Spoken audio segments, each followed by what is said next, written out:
Get comfortable and let your breathing slow. There's nothing left to do tonight but rest. Let the day fade as we settle into the silent heights of a city lost among the clouds.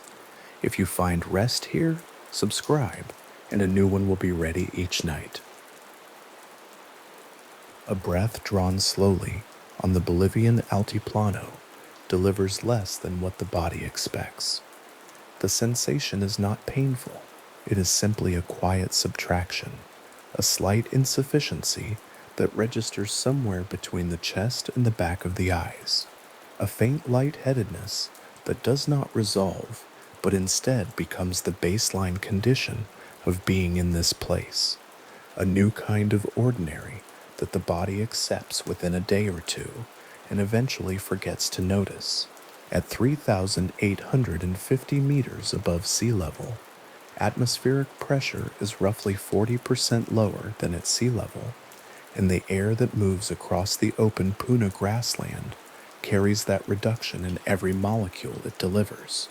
The lungs expand, the oxygen arrives. There is simply less of it.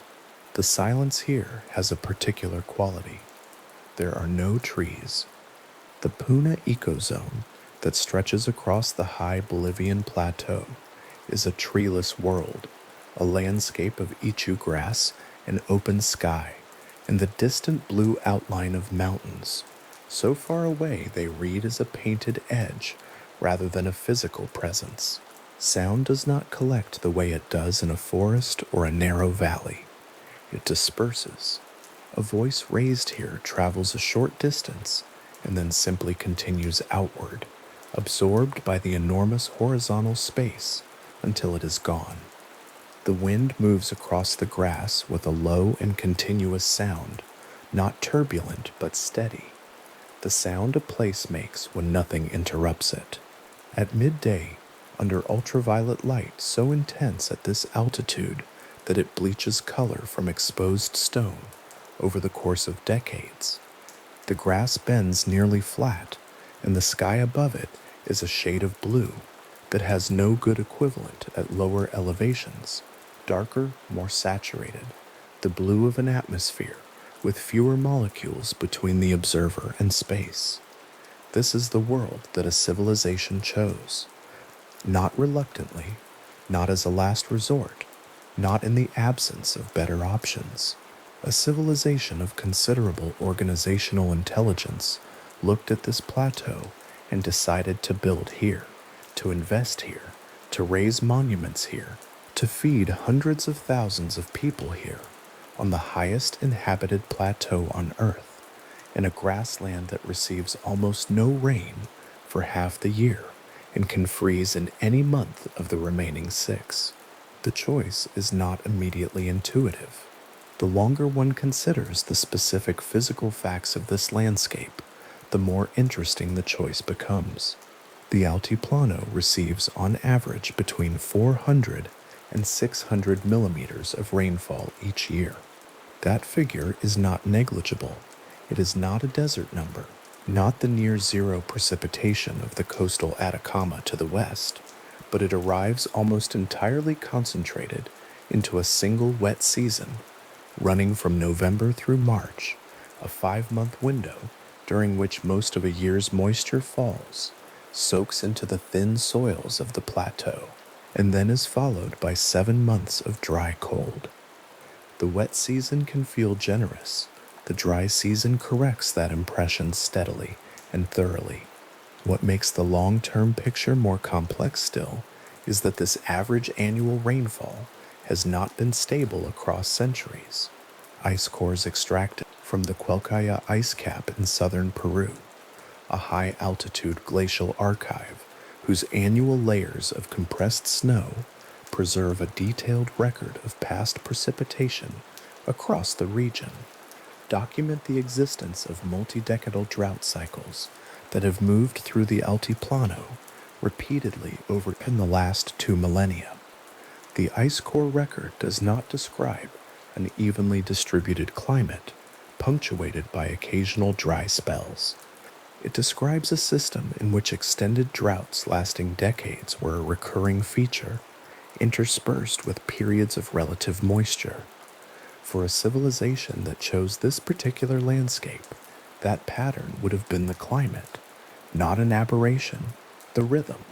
A translucent cylinder of ice resting in a researcher's cold room tray holds that history in physical form. The annual layers are visible as faint horizontal bands, a slight difference in crystal structure or mineral content between the winter accumulation and the summer accumulation, repeated year after year, pressing down through the centuries under the weight of everything that fell after them. Each band is a year's weather compressed into a few millimeters of ice. Reading them backward from the surface is reading time backward from the present, recent decades near the top, thinner and more recently compressed, the medieval period somewhere in the middle, the centuries of Tiwanaku's fluorescence and eventual dissolution, deeper still, their precipitation records sealed and preserved at altitude, waiting for a cold room and a careful pair of hands. The ice does not editorialize, it records. What it records is that the people who built on the Bolivian Altiplano were building inside a climate that has always contained these long, dry interruptions, and they knew something about surviving them. The key to that survival, the thermal fact that made settled large-scale civilization at 3,850 meters not merely possible, but apparently productive enough to sustain an urban center for centuries, lies approximately 17 kilometers to the northwest of the Tiwanaku site. Lake Titicaca has a surface area of approximately 8,372 square kilometers and a maximum depth of around 281 meters.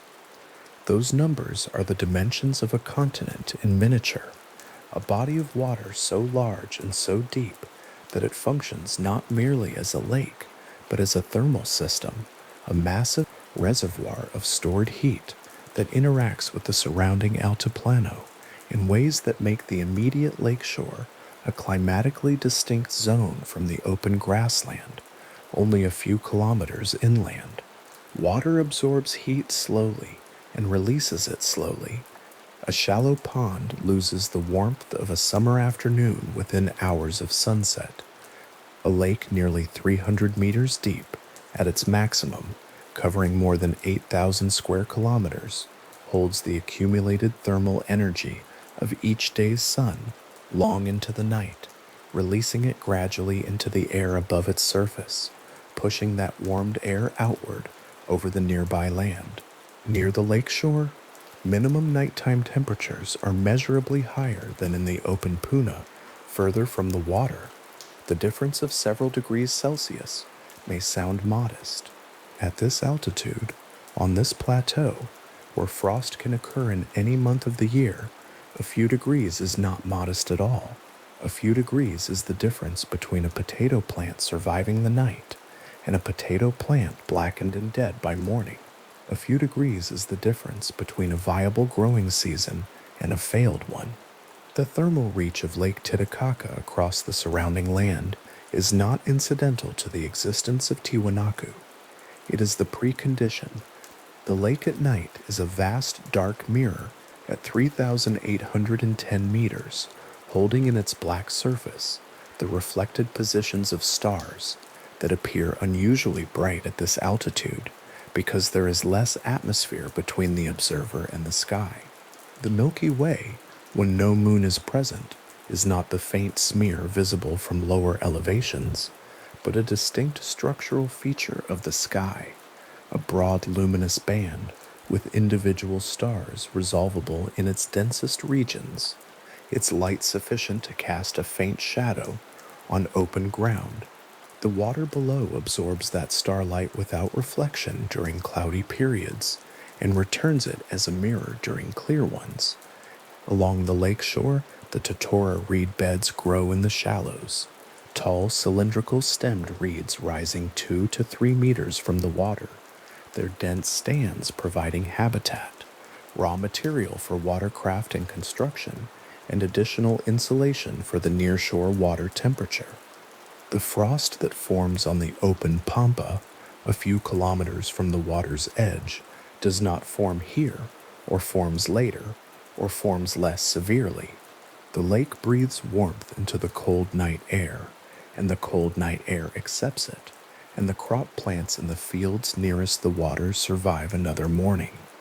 The populations who came to live here over generations adapted to their altitude in ways that went beyond cultural and agricultural practice.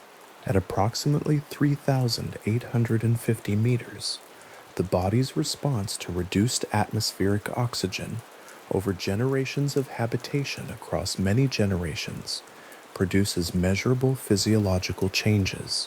Populations with long ancestral histories at high altitude in the Andes have developed genetically encoded adaptations, including enlarged lung capacity and elevated red blood cell counts, modifications that allow the body to extract adequate oxygen from thinner air with greater efficiency than is possible for lowland populations.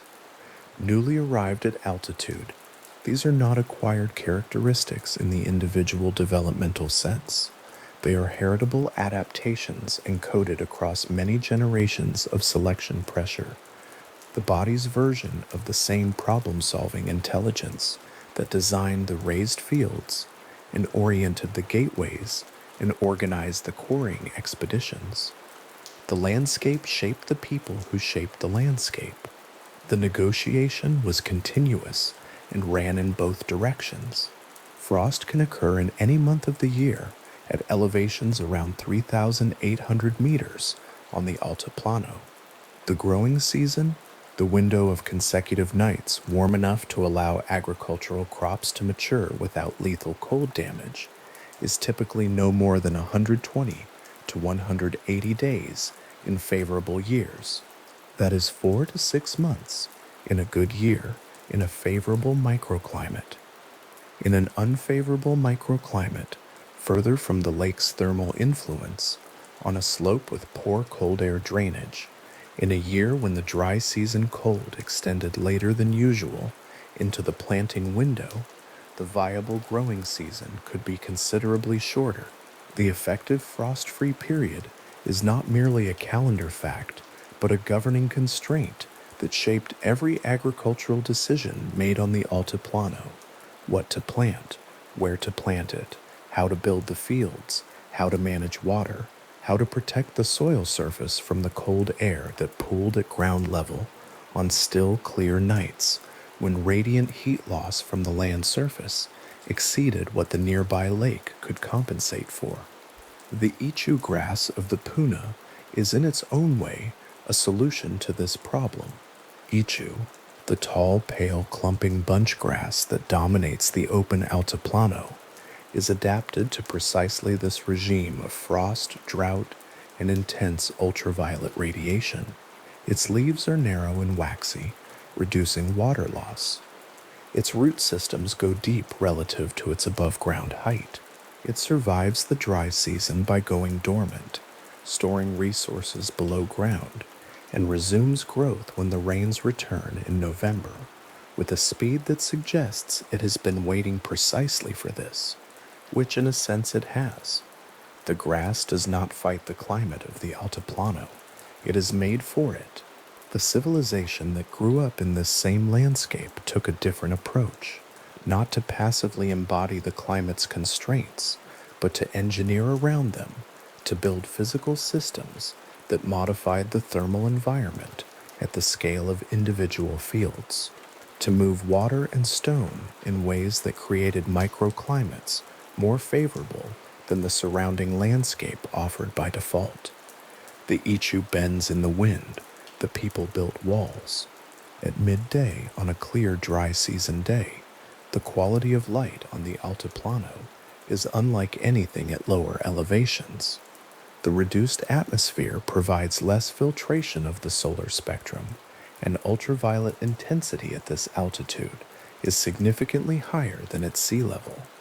The light has a hard, flat bleaching quality that makes shadows very dark and illuminated surfaces very bright, with almost no transitional gradation between them. Stone surfaces exposed for centuries to this light are paler and more eroded than stone protected by burial. The ichu grass under this light loses its yellow-green tones and appears almost white at the tips, the color drained by accumulated exposure. The skin of anyone working in this light for a season becomes deeply darkened. The plants that thrive here, the quinoa, the potato, the oca, have their own chemical responses to the ultraviolet load, producing flavonoids and other compounds in their outer tissues that function as internal sunscreen, protecting the photosynthetic machinery beneath.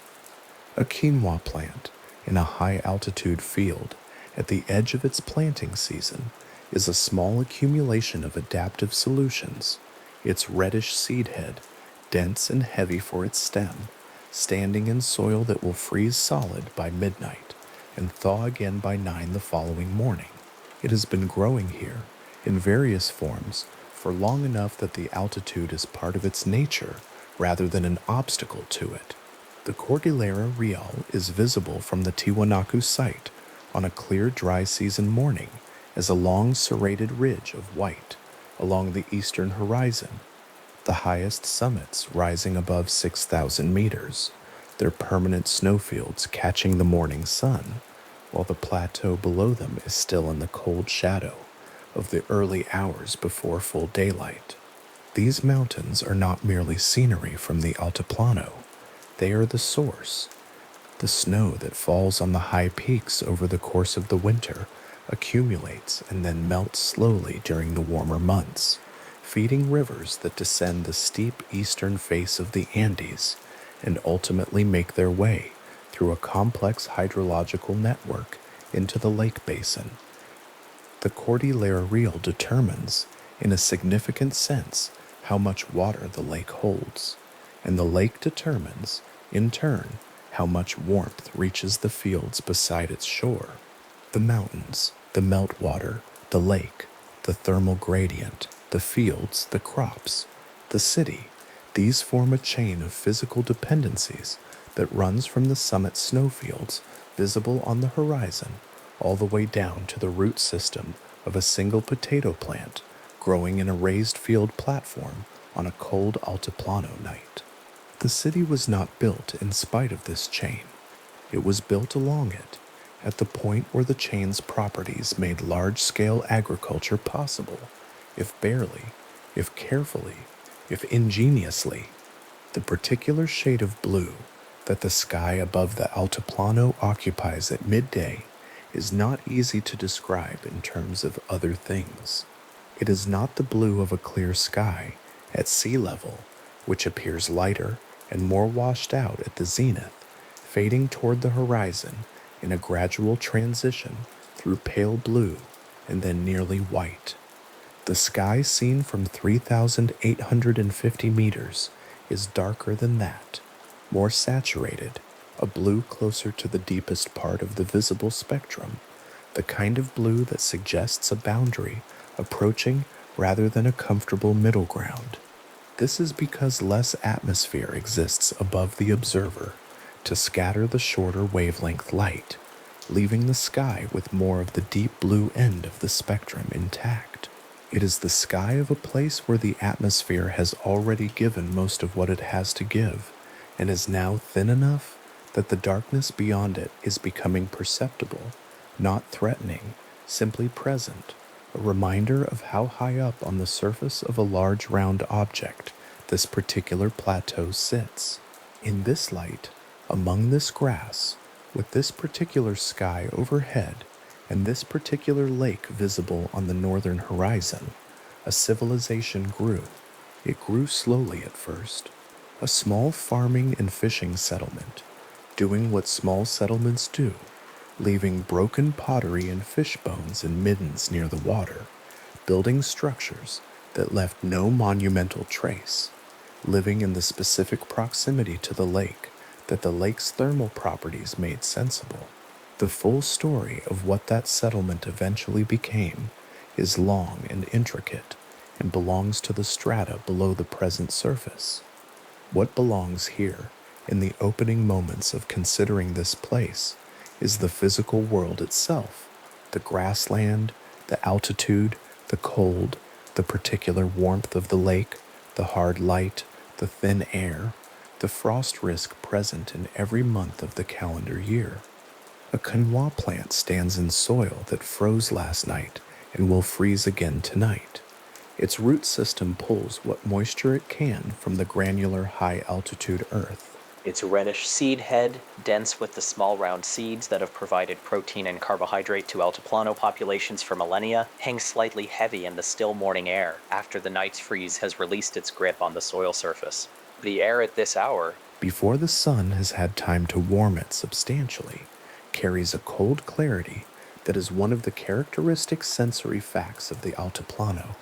Not the wet cold of a lowland morning with fog and damp, but a dry, sharp, transparent cold that makes distant objects appear close and makes the breath visible in brief white puffs that disperse immediately in the moving air.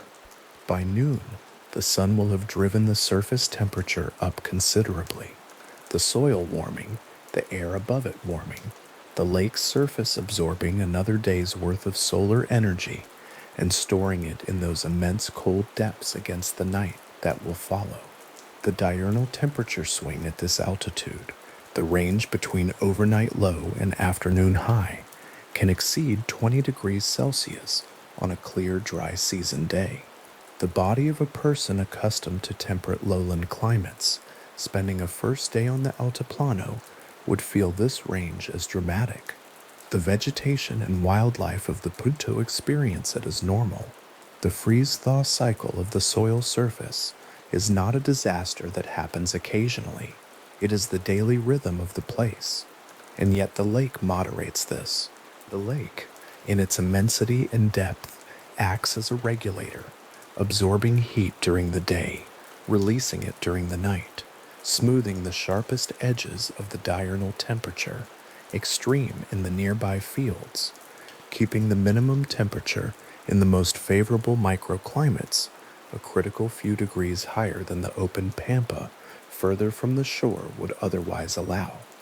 This moderation is not dramatic. It does not make the altiplano mild or temperate. It makes the lakeshore zone survivable for a narrow range of carefully adapted crops in a carefully managed agricultural system in the hands of a population that has adapted physiologically to the altitude over many generations.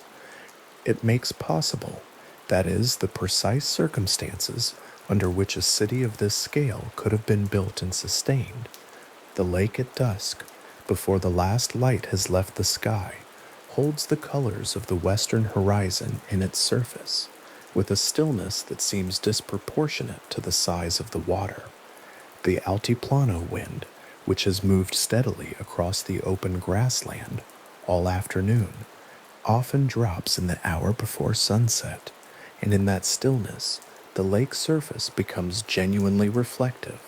The orange and deep rose of the western sky, mapped across thousands of square kilometers of cold, high-altitude water, the totered reeds along the shore silhouetted against it, the distant mountains darkening behind the fading light.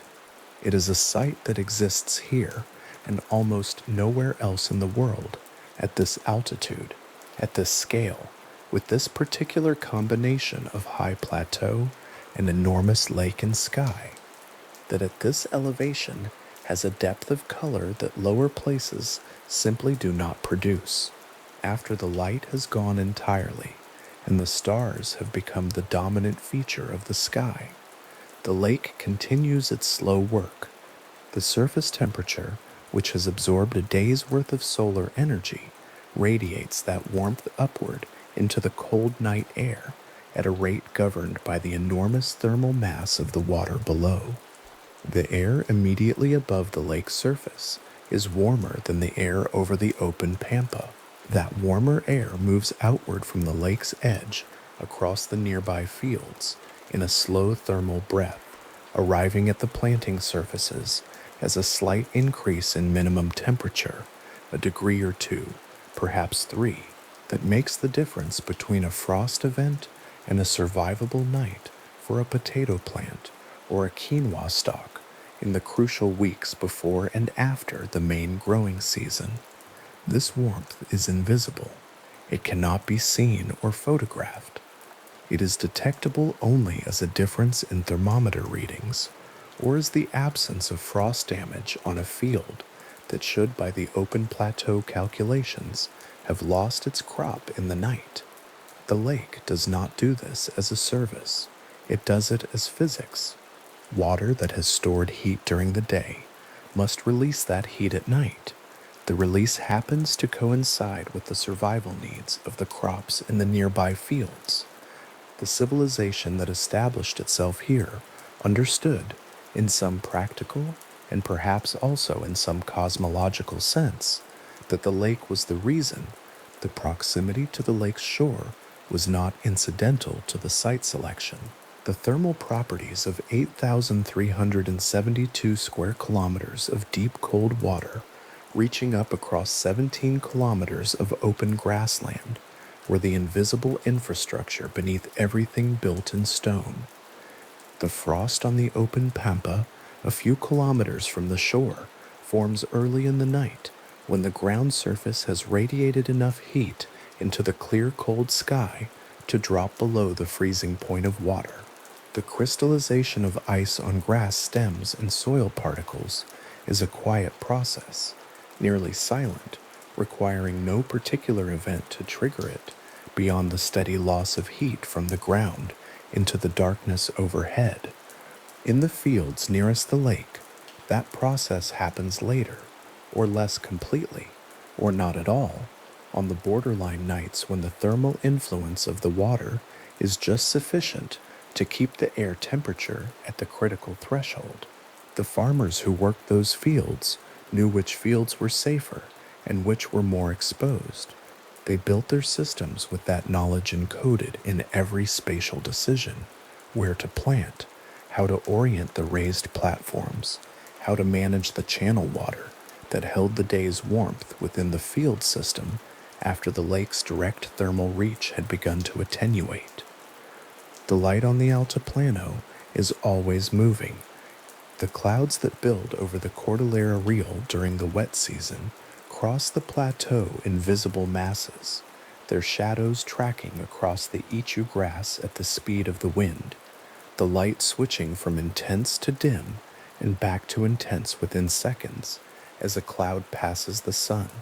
During the dry season, when the sky is often completely clear for days at a time, the light is continuous and hard, and moves only with the arc of the sun from east to west. The shadows short at midday, and long and precise at the beginning and end of the day. The stone surfaces of anything built or natural casting shadows, so sharp they seem drawn rather than cast. In this light on this plateau, with the lake to the north and the mountains to the east, and the long horizontal grassland stretching in every direction, the site that would become Tiwanaku sat.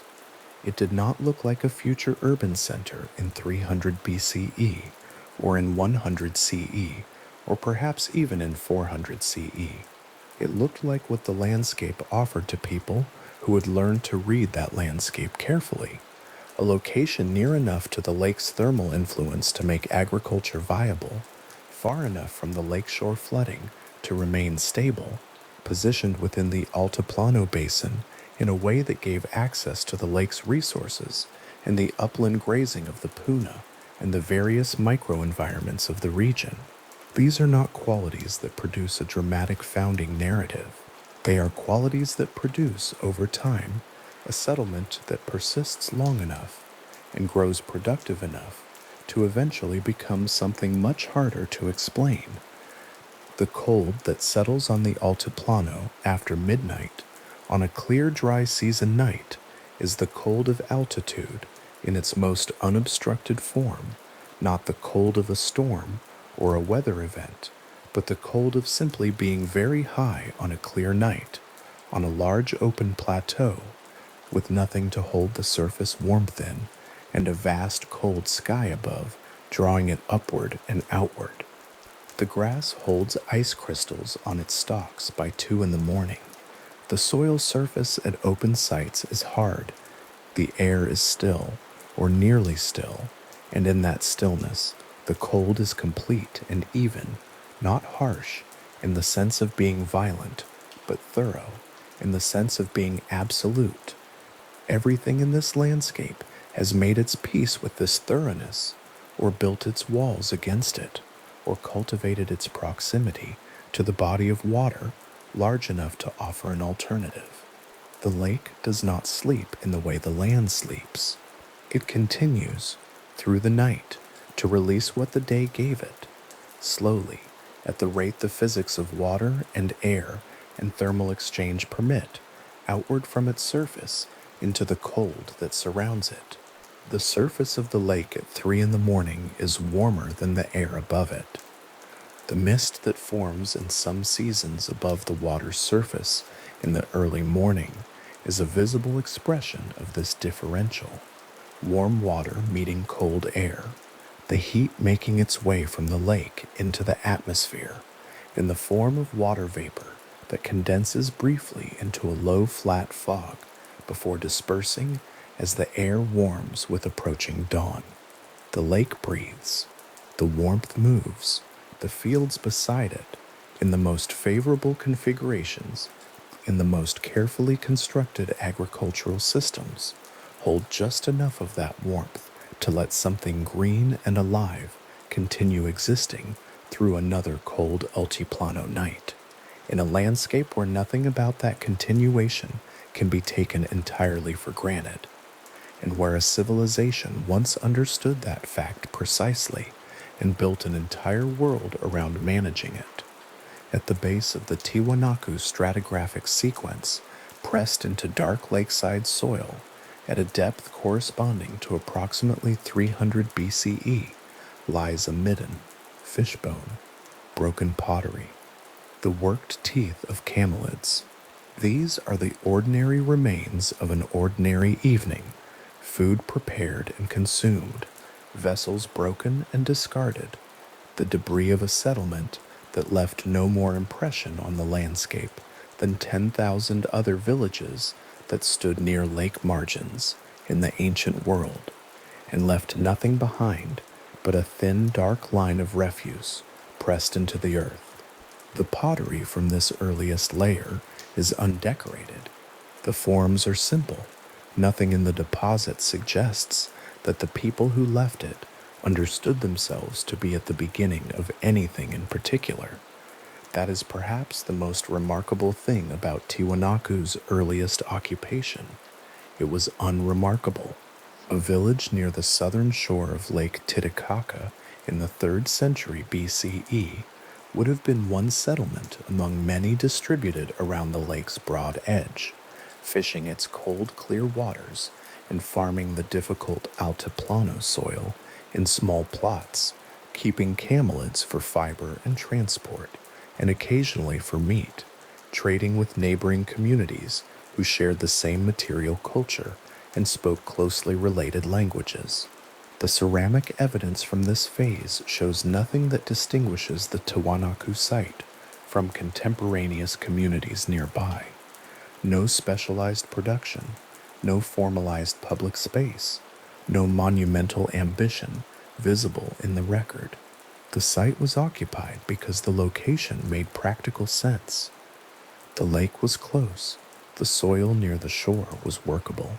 The thermal mass of the water moderated the worst of the frost.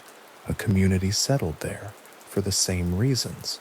Communities have always settled near large bodies of water, and for several centuries it remained simply what it appeared to be. The midden accumulated slowly. Generations of people added to it without knowing they were doing so.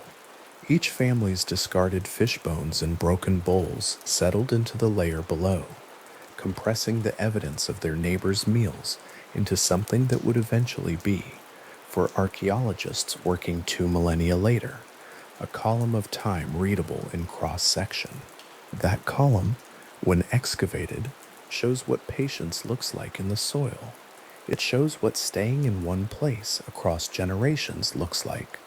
The slow accumulation of human presence pressed into dark earth at the edge of the world's highest navigable lake. Then, somewhere in the centuries following 100 CE, something began to change. The ceramic evidence from this transitional period documents the change in the way that ceramics always do, indirectly through form and surface and decoration, through the visual vocabulary a community chooses when it wants to signal something about itself. Tiwanaku pottery from the early Common Era begins to show a new kind of intention. The vessels become more carefully made. The surfaces begin to carry painted designs in multiple colors: deep red, a warm cream, a black that holds its intensity even in the artificial lighting of a museum case. The geometric patterns grow more complex, more precisely executed, more clearly governed by a set of shared conventions that would eventually coalesce into one of the most distinctive and recognizable iconographic vocabularies in the pre-Columbian Americas. A figure begins to appear. It faces forward, holding a staff in each raised hand, surrounded by a headdress of radiating elements. It appears on one vessel, then on others, in the same posture and the same orientation, as though it is being copied from a shared template or from a shared understanding of what the figure means and how it must be rendered. These are not the products of a village making pots for daily use. These are the products of a community that has begun to invest in making something that lasts, something that circulates, something that carries meaning beyond the household that produced it. The transformation of the Tiwanaku site from farming village to planned urban center was not a sudden event. Nothing in the archaeological record suggests a rupture, an invasion, a moment of crisis followed by reorganization. What the record shows instead is accumulation, the same process that had been underway since the first midden was deposited at the site's base, but now gathering a different kind of momentum. Population grew, settlement expanded. The construction of public spaces began, and then continued, and then accelerated. The site that had been a village became a town, and the town began to acquire the spatial organization of something larger: ceremonial precincts, planned plazas, platform mounds, whose scale required organized labor beyond anything a single community could have managed on its own. By approximately 500 CE, the site was a city in any sense that matters for this kind of reckoning. Alan Collada and other researchers working across decades of archaeological investigation at Tiwanaku estimated a core urban population of between 10,000 and 20,000 people at the site itself during the period of its greatest florescence. The Tiwanaku 4 and 5 phases, spanning roughly 500 CE to 900 CE. The number is worth sitting with: 10,000 people on the Bolivian Altiplano at 3,850 meters above sea level, in a landscape where frost can occur in any month of the year, and the reliable growing season is measured in months rather than half years. 10,000 people sustained by an agricultural system engineered specifically for the conditions of this particular place, fed by fields whose thermal physics were as deliberate as any architectural calculation.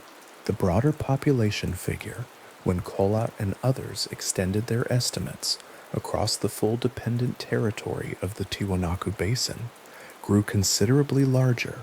Dependent population estimates for the southern Lake Titicaca Basin during Tiwanaku's peak reach as high as 365,000 to 500,000 people, a figure that makes the site not simply a large settlement, but the organizing center of what must have been, by any measure, a state-level political entity capable of coordinating production, labor, and redistribution across a vast and difficult landscape. The physical evidence of this coordination is visible in the stratigraphic record at the site itself, and it is visible in something else entirely: the distribution of Tiwanaku material culture across territory so extensive that it takes a moment to absorb its full scale.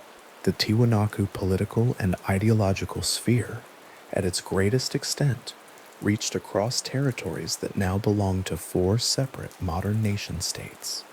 It extended from the Bolivian Altiplano at its center northward toward the region that would later become the heartland of the Inca Empire, southward into the Atacama, eastward into the lowland valleys, and westward into the Pacific coastal zone of what is now northern Chile. The polychrome ceramic style that began appearing in the Tiwanaku deposits of the early Common Era, the staff god motif, the geometric interlocking designs, the particular combination of deep red and cream and black, appears at sites spread across this entire sphere, carried there not by accident or diffusion, but by the active projection of Tiwanaku's political and ideological reach. Among the most clearly documented of these outlying settlements are the colonial sites in the Moquegua Valley of southern Peru, a narrow green canyon cutting through dry walls of stone several hundred kilometers from the Altiplano core. Tiwanaku settlers established communities at sites including Omo and Chenchen in the Moquegua Valley, and the reason is precisely stated in the landscape itself. The Moquegua Valley could produce maize, the high Altiplano could not. Maize does not grow at 3,850 meters. The altitude is too cold, the season too short, the temperature swings too extreme for a crop adapted to warmer lowland conditions. Tiwanaku's political economy required maize for reasons both nutritional and ritual, and acquiring it through direct colonial settlement in a valley where it could actually grow was apparently preferable to relying on exchange with communities who might have been less reliably under Tiwanaku's organizational authority. The irrigation channels that Tiwanaku settlers cut into the lower slopes of the Moquegua Valley are still faintly traceable in aerial imagery, shallow terraced lines on canyon walls above the fields they once watered. The physical record of a deliberate agricultural strategy implemented hundreds of kilometers from the city that designed it. The ceramics recovered from these colonial sites are unmistakably Tiwanaku in style and iconography, the same geometric designs, and the same staff god motif that appeared first in the Altiplano deposits, pressing through the soil of a Peruvian valley, carried there by people who understood themselves to be part of a larger political and cultural whole centered far above them on the plateau. This is what a state looks like in the material record when no documents survive, not proclamations, not administrative text, not the written correspondence between a center and its dependencies. None of that survives from Tiwanaku, because Tiwanaku does not appear to have used a system of writing in the conventional sense, though the possibility of a notational system similar to the Andean quipu cannot be entirely ruled out by current evidence. What survives instead is the distribution of a visual vocabulary across 4 countries' worth of territory, the physical traces of irrigation works built by people who shared a cultural identity with a city they had left behind, and the faint outlines of ancient field systems still readable from satellite altitude in the landscape of the southern Andes. Population, material culture, territorial reach. These are 3 ways of measuring what Tiwanaku became. Each of them separately describes something impressive. Together, they describe something that requires a different kind of reckoning, a willingness to hold in mind simultaneously both the modest midden deposit of 300 BCE and the 500,000-person sphere of influence that grew from the same location across the following 12 centuries. The accumulation happened slowly enough that no single generation would have experienced it as transformation. The people who built the first public platform at Tiwanaku did not know that the site would eventually cover several square kilometers of planned urban space. The potters who first applied the staff god motif to a vessel did not know that their iconographic vocabulary would eventually appear on ceramics found in the Atacama Desert and in Peruvian canyon settlements, hundreds of kilometers in every direction. The farmers who first began engineering the raised field system along the lake margin did not know that the technique they were refining would eventually sustain hundreds of thousands of people.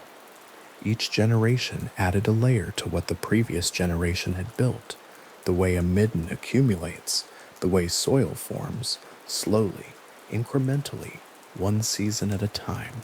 A polychrome Tiwanaku 4 vessel in a museum case, the kind of object that most people pass in a few seconds before moving to the next display, carries within its painted surface the record of this accumulation in a particularly concentrated form. The geometric interlocking staff god motif on its exterior was rendered in deep red, black, and cream by a hand moving with extraordinary control across an unfired clay surface, each line placed with the confidence of someone who had made this design many times before, or who had learned it from someone who had made it many times before. The repetition of the motif around the vessel's circumference is so consistent that it appears, at first glance, to be stamped or mechanically applied. It is not. Every line is the product of a hand holding a narrow brush, following a convention so thoroughly internalized that the variation between one repetition of the motif and the next is measurable only in fractions of a millimeter. The precision is human. The tradition behind it is centuries deep. That is what it took to produce a single ceramic vessel in Tiwanaku at its height, not just the skill of the individual potter, but the accumulated tradition of the institution that trained the potter, the political economy that could afford to support specialized ceramic production, and the ideological system that made the staff god motif meaningful enough to reproduce with such care. The vessel encodes in its painted surface the full depth of what Tiwanaku had become. The stratigraphic wall of an archaeological trench at Tiwanaku tells the same story in a different material register. Soil layers in cross-section, each representing a generation of occupation, stack in a column that encodes 7 centuries of continuous human presence. The deepest layers are dark and dense, compressed organic material, the accumulated detritus of centuries of daily life pressed into a stable matrix by the weight of everything above it. The middle layers show the evidence of more intense and organized occupation, ash deposits from larger cooking or manufacturing operations, the concentrations of broken ritual ceramics that appear near ceremonial precincts, the compacted surfaces of floors and paths that saw regular heavy use. The uppermost layers are pale and disturbed, wind-blown silt mixed with the evidence of a settlement in its final phases. When the density of occupation had thinned and the maintenance of public spaces had become irregular, 30 centimeters of earth, 7 centuries of a civilization. The question that the stratigraphic column eventually raises, and that the column itself cannot answer, is what happened to the final layers. The evidence for Tiwanaku's political coherence as a state-level entity, the monumental construction, the large-scale organization of the raised field system, the colonial outpost network, the redistribution of highland and lowland goods across an enormous sphere, shows signs of dissolution sometime around 1000 CE. Radiocarbon dating at multiple sites and stratigraphic analysis of occupation sequences suggest that the process was not a single event, but a cascading one, unfolding across several generations. The city did not fall. The raised fields were not destroyed. The colonial outposts in the Mokwa Valley were not burned. What the record shows instead is a gradual withdrawal, population declining at the core site, field maintenance becoming irregular at the margins, the ceramic production that had sustained a shared iconographic vocabulary across a vast territory becoming increasingly localized as the economic and administrative systems that had supported it weakened. By approximately 1100 CE, the city had largely emptied. Not all at once, not in a moment of catastrophe, but through a process of dispersal that the archaeological record documents in the way it always documents human departure, through what is left behind rather than through what is taken.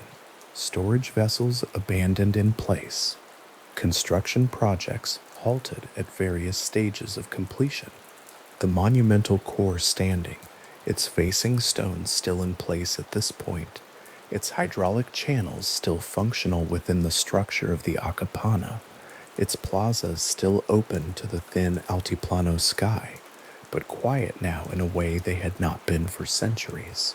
The people who left did not vanish. They dispersed into smaller communities across the Lake Titicaca basin, carrying with them the agricultural knowledge, the craft traditions, and the cosmological understanding that had been developed and refined across more than a millennium of life in this particular place. The Aymara-speaking communities who live in the Lake Titicaca basin today are the descendants of those dispersed populations, and some of the agricultural practices their grandparents' used on these same fields are continuous, however distantly, with the practices that sustained the city, whose ruins sit at 3,850 meters above sea level in the Bolivian Altiplano. The dispersal is a historical fact of the same quiet weight as the founding. It requires no particular emotional coloring, no sense of tragedy, no reading of failure into what was simply a change in the scale and organization of human life in this landscape. Civilizations organize and reorganize. Political entities form and dissolve. The people remain, and the land remains, and the knowledge accumulated across centuries of living in a specific place is not dissolved by the dissolution of the political structure that organized it. It goes into the smaller communities. It persists in the farming practices and the ceramic traditions and the cosmological vocabulary that continues to appear in modified forms in the cultures that follow. What is left at the Tiwanaku site itself after the dispersal is the stratigraphy, the midden at the base, the centuries of occupation stacked above it, and at the very top, a thin horizon of wind-blown silt, pale, undisturbed, deposited sometime after 1100 CE, when the city had emptied and the altiplano wind began to move freely across a site that no longer had enough human activity on its surface to interrupt it. The silt settled. It continued to settle across the following centuries, accumulating at the slow rate of an environment where rain is scarce and freeze-thaw cycles are the primary agents of change. The monuments that still stood above the surface continued to be present in the landscape, visible from a distance, known to the communities living nearby, their original functions no longer fully understood, even by the people who lived closest to them. When Ephraim George Square arrived at the site in 1864 and began making the measured drawings and written observations that would eventually be published in his 1877 work, what he found was not a forgotten ruin, but a landscape that had been continuously inhabited, quarried, and repurposed across the 7 centuries since the city's political coherence had dissolved. The facing stones of the Akapana were largely gone, removed across the colonial period for use in local construction projects. The Gateway of the Sun, carved from a single block of gray andesite, had been displaced from its original position and was lying on its side in the dust of the Colosseum, with a diagonal crack already present in the upper stone. The raised field channels were filled in or overgrown, their outlines no longer immediately legible at ground level. The site was still there, enormous, silent, and imposing even in partial ruin, but the story it told required a kind of reading that had not yet been fully developed. That reading took another century to begin in earnest. The systematic excavation of the Tiwanaku site by Bolivian and international archaeological teams across the 20th century, accelerating through the work of researchers including Alan Coletta, Clark Erickson, and many others from the 1970s onward, produced the stratigraphic data, the ceramic chronologies, the population estimates, and the analyses of the colonial outpost network that make it possible now to trace the arc from Midden to Metropolis across 12 centuries of evidence.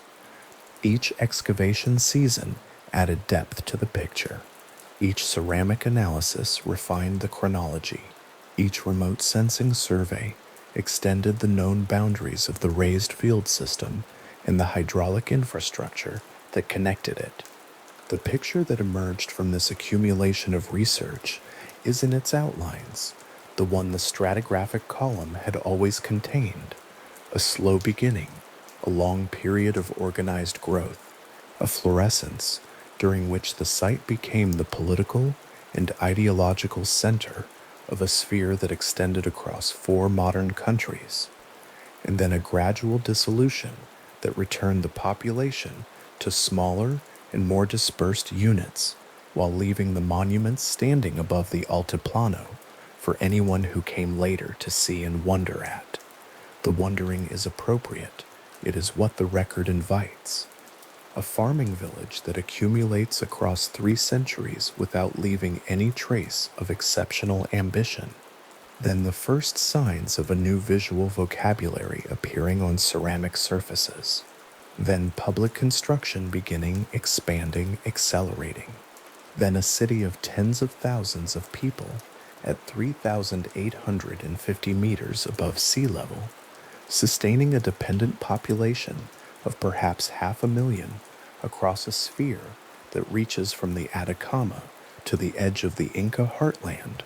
Then the slow dissolution, then the thin pale horizon of wind-blown silt sealing the last occupation surface, the final stratigraphic entry in a column that had begun with fishbone and broken pottery pressed into dark soil at the edge of the world's highest navigable lake. The ruins that remain above the Bolivian altiplano today are the ruins of the accumulated middle, the city that the village became and that the dispersal left behind. They are enormous and deeply quiet, shaped by the same thin air and the same intense ultraviolet light and the same dramatic diurnal temperature swings that shaped the lives of everyone who ever built or maintained or eventually left them. The wind moves across the platform mounds and the fallen gateway and the partially reconstructed walls of the Colosseum in the same way it has always moved across this landscape, carrying dust from the open Puna grassland, depositing it in the same slow accumulation that has been going on since the city emptied. The midden at the base is still there, sealed beneath the weight of everything that came after it: the fishbone, the broken pottery, the camelid tooth pressed into dark soil by people who did not know what they were founding, who were simply living on the edge of a cold, clear lake at altitude and leaving the traces that all people leave, the remnants of their meals, the fragments of their vessels, the ordinary residue of an evening that would not, by any visible measure, ever have been expected to become anything other than what it was. That the ordinary evening became Tiwanaku is not a surprise to explain or a mystery to solve. It is simply one of the things that the long human record contains, the accumulated product of 12 centuries of people staying in one place, farming the same difficult landscape, refining the same visual vocabulary, building upward from the same dark soil at the edge of the same lake, until what they had built was something that could only be seen from a great distance, either in space or in time, as the remarkable thing it was. The stratigraphic column in an excavation trench holds all of it in 30 centimeters of compressed earth, the beginning and the middle, and the thin pale horizon at the end. A researcher standing in the trench, reading the layers in the afternoon light, can move through 12 centuries in a few seconds, running a hand along the soil profile from the dark, dense base to the pale, disturbed surface near the top. Below, a village evening. Above, a horizon of wind-blown silt, deposited after a city of thousands had dispersed back into the landscape. Between everything that a civilization, the size of a small modern country built, sustained, and eventually set down in this thin, cold air, on this high plateau, above this dark and quietly warming lake, the surface of one of the H blocks at Pumapunku is cold to the touch. Not the cold of a stone left in shadow, something more specific than that, the cold of a mass so dense it never fully warms, even at midday, even under the high-altitude sun that bleaches everything around it. The cut face beneath an imagined hand is flat in a way that resists simple description. Flat, not in the way a well-sanded plank is flat, with the faint grain of the tool still readable in the surface, but flat in the way a concept is flat. The abstraction of flatness made physical, realized in gray andesite at 3,850 meters above sea level, by hands holding tools of stone and bone and bronze. The geometric notch along one edge fits against its counterpart with a precision that pauses thought, both surfaces cool, both surfaces absolutely still. The cut is accurate to within fractions of a millimeter, not to the nearest centimeter, not to the nearest few millimeters. Fractions? That figure, when it settles in, asks to be held for a moment before anything else is said about it. The people who shaped this stone had no steel. They had no machines in any modern sense of that word. What they had was time, organization, and a quality of attention to material that produced results the measurement instruments of later centuries would confirm, though the civilization that achieved them had been gone for 800 years by the time anyone thought to measure. Pumapunku sits in the southwestern quadrant of the Tiwanaku site, approximately 5 kilometers southwest of the main monumental core, and its ruins, the tumbled and displaced blocks that remain, present what researchers describe as one of the most remarkable concentrations of precision stonework in the ancient Americas. The structures that once stood here have not stood for a long time. What remains is a field of fallen stone, large andesite and red sandstone blocks, lying at angles and half buried, their cut faces still intact, the precision still present in surfaces that have been exposed to wind and frost, and the passage of roughly 1,000 years since whatever event scattered them. Some blocks weigh more than 100 metric tons. The H blocks, named for the profile their cross-section produces, a shape readable as the letter H when the block is viewed from the end, are among the most studied, bearing flat surfaces, right-angle corners, and the interlocking geometric notches that fit against neighboring stones without any binding agent between them. The fit was the bond. The precision was the mortar. What made this possible was not a mystery in the conspiratorial sense. The archaeological record is clear on the mechanism, even if the scale of the accomplishment remains genuinely difficult to absorb. Skilled stonecutters worked these blocks using tools whose composition has been recovered and analyzed. Harder stones used against softer ones, abrasives applied in water, bronze implements for finer work. The process was slow. The process was deliberate.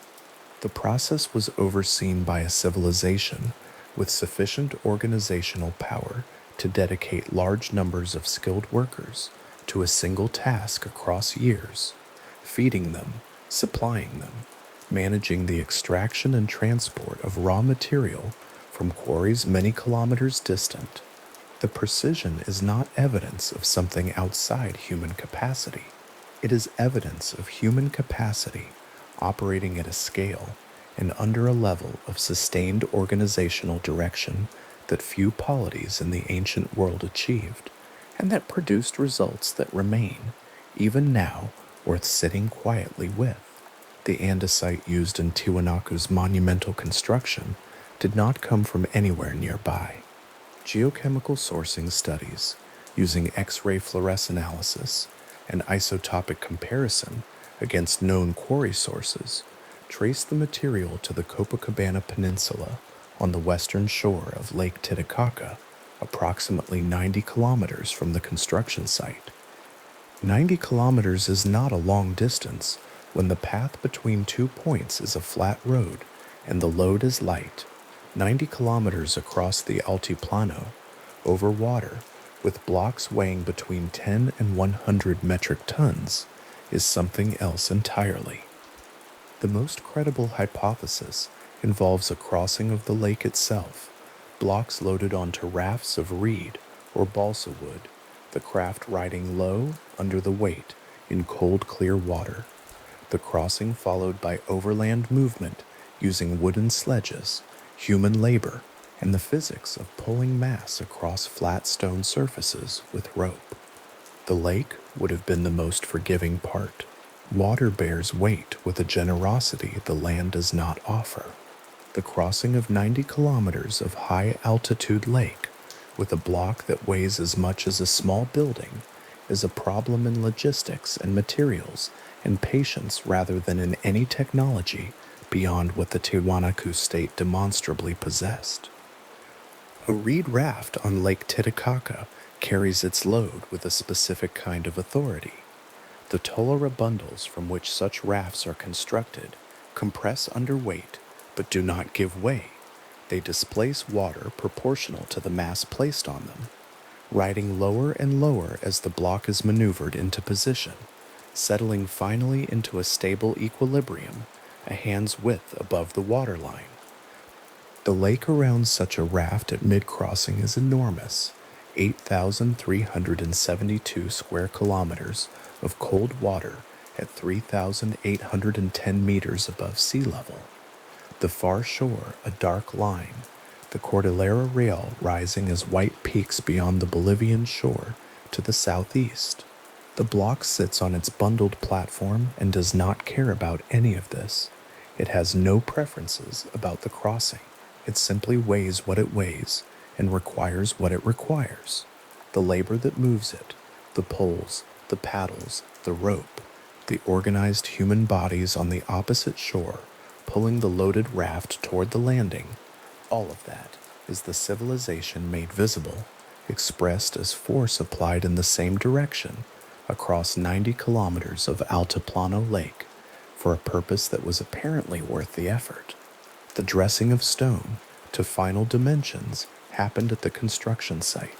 Blocks arrived from the quarry roughly shaped, the transport already an extraordinary achievement, and were worked down to their final precise dimensions by stonecutters, whose marks are still recoverable in the surfaces they produced. The finishing process is what generated the accuracy that modern measurement confirms. A flat surface can be created by progressive comparison, two pieces of stone rubbed against each other repeatedly, the high points gradually reduced until the entire surface contacts the reference plane. The process is patient. It is also cumulative. Each session of work produces a surface slightly closer to the ideal, the incremental improvement legible in the stone, if the measurement instrument is fine enough. What Tiwanaku's stonecutters achieved was not a single inspired cut. It was the result of a process of reduction and comparison sustained long enough to arrive at fractions of a millimeter, that the same process produced, across hundreds of blocks, a consistent vocabulary of geometric forms. The H-block profile, the right-angle corner, the interlocking notch, suggests that a standard was maintained, that the shapes were specified in advance, and that individual stonecutters were working from something like a shared template rather than each making independent decisions about the form the block should take. The Akapana Pyramid stands approximately 700 meters northeast of Pumapunku. Its original dimensions were significant, roughly 257 meters on each side at the base, rising across 7 terraced levels to a height of approximately 18 meters.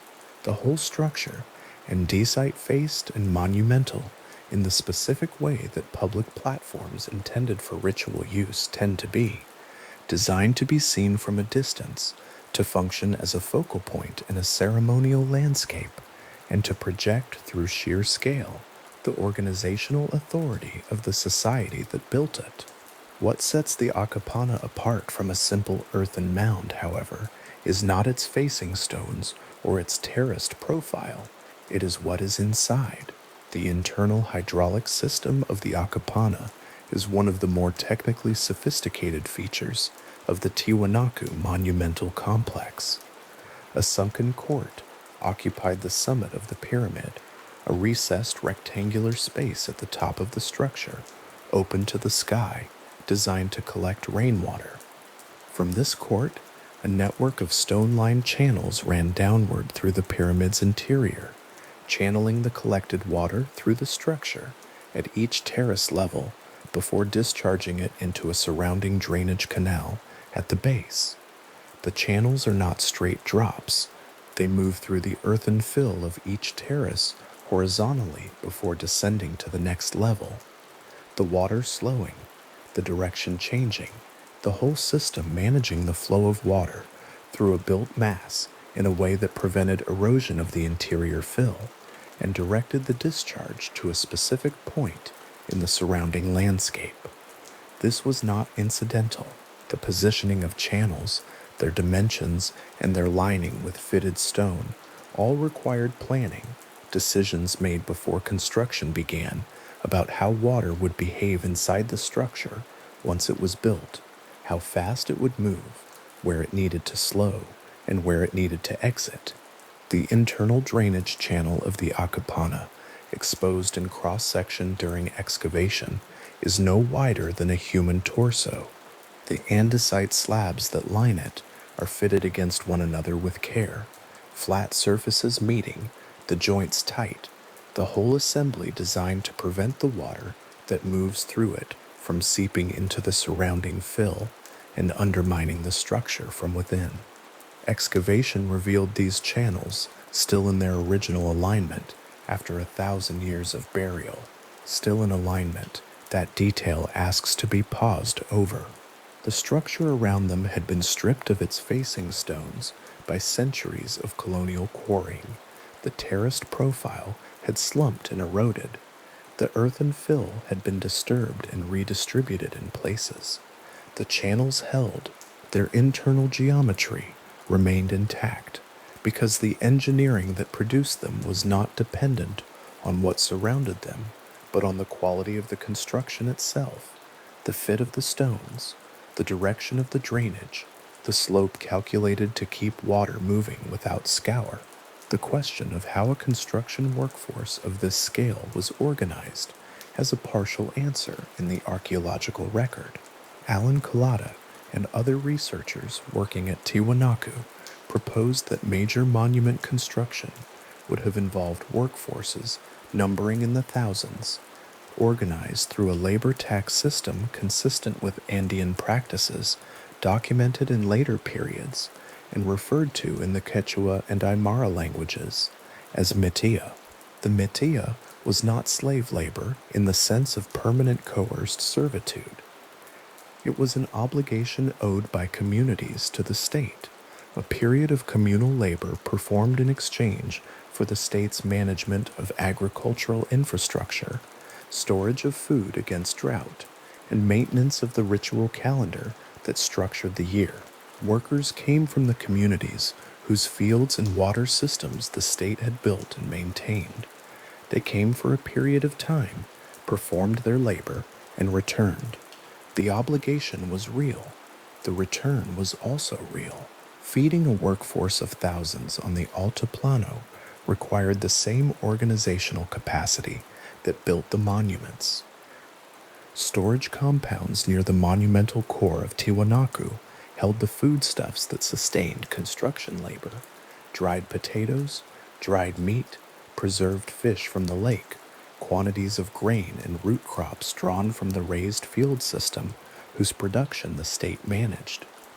Excavations near the Acapana's base recovered concentrations of large ceramic vessels whose form and context are consistent with large-scale brewing of chicha, the fermented maize or quinoa beer that functioned in Andean societies both as a practical caloric supplement and as a central component of the feasting events that accompanied major communal labor. The vessels were not there for storage alone.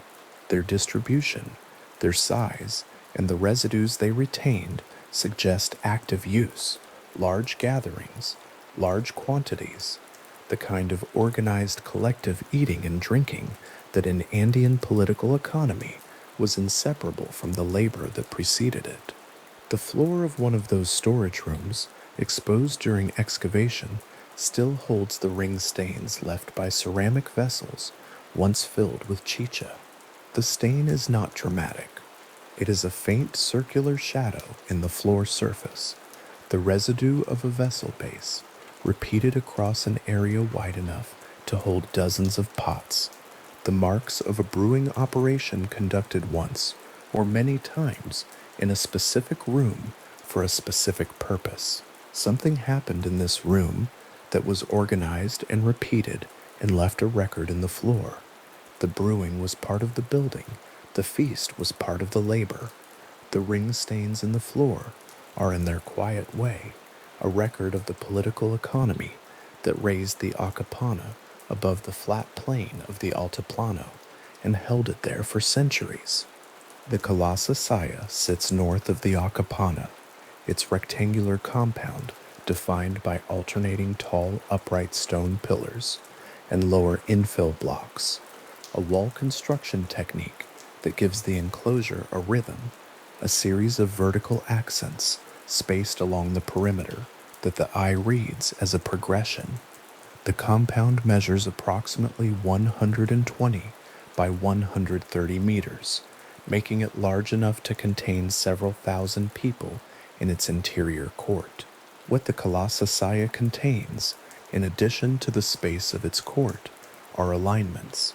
Archaeoastronomer Anthony Aveni and other researchers identified correspondences between the positions of specific pillar gaps in the Casa Saya's walls and the rising and setting positions of the sun at the solstices and equinoxes. The alignments are not approximate. The sun, at the relevant moments in the solar year, moves through specific openings in the wall to illuminate specific points in the interior court, a phenomenon that would have been visible from the sunken court at the platform's center, and that would have marked the solar calendar with a precision built into the architecture itself. The western wall of the Casa Saya at equinox receives the setting sun in a particular way. The low afternoon light arrives at an angle specific to that latitude and that moment in the year, and it moves through the gap between two uprights to fall across the interior court at a point that corresponds to nothing accidental. The tall pillars cast long shadows that track the sun's progress across the afternoon sky, and for a few minutes at the moment of sunset on the equinox, the shadow and the light align in a configuration that would have been immediately legible to anyone standing in the court and waiting for it.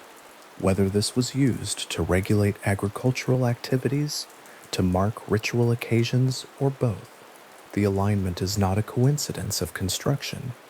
It is a deliberate feature, a decision made at the planning stage to orient the enclosure in a specific direction, to space the pillars at specific intervals, to create an instrument that used the sun's movement to mark time against the fixed geometry of stone.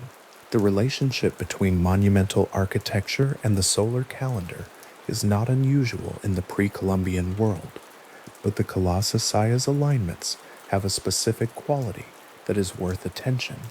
They are built into the ordinary appearance of the structure. The wall does not announce itself as an astronomical instrument. It is a wall, a perimeter, a threshold between the space inside and the space outside. That it also functions as a calendar is not visible until the specific moment arrives, and then it is entirely visible, the alignment present and precise, the light doing what the builders calculated it would do.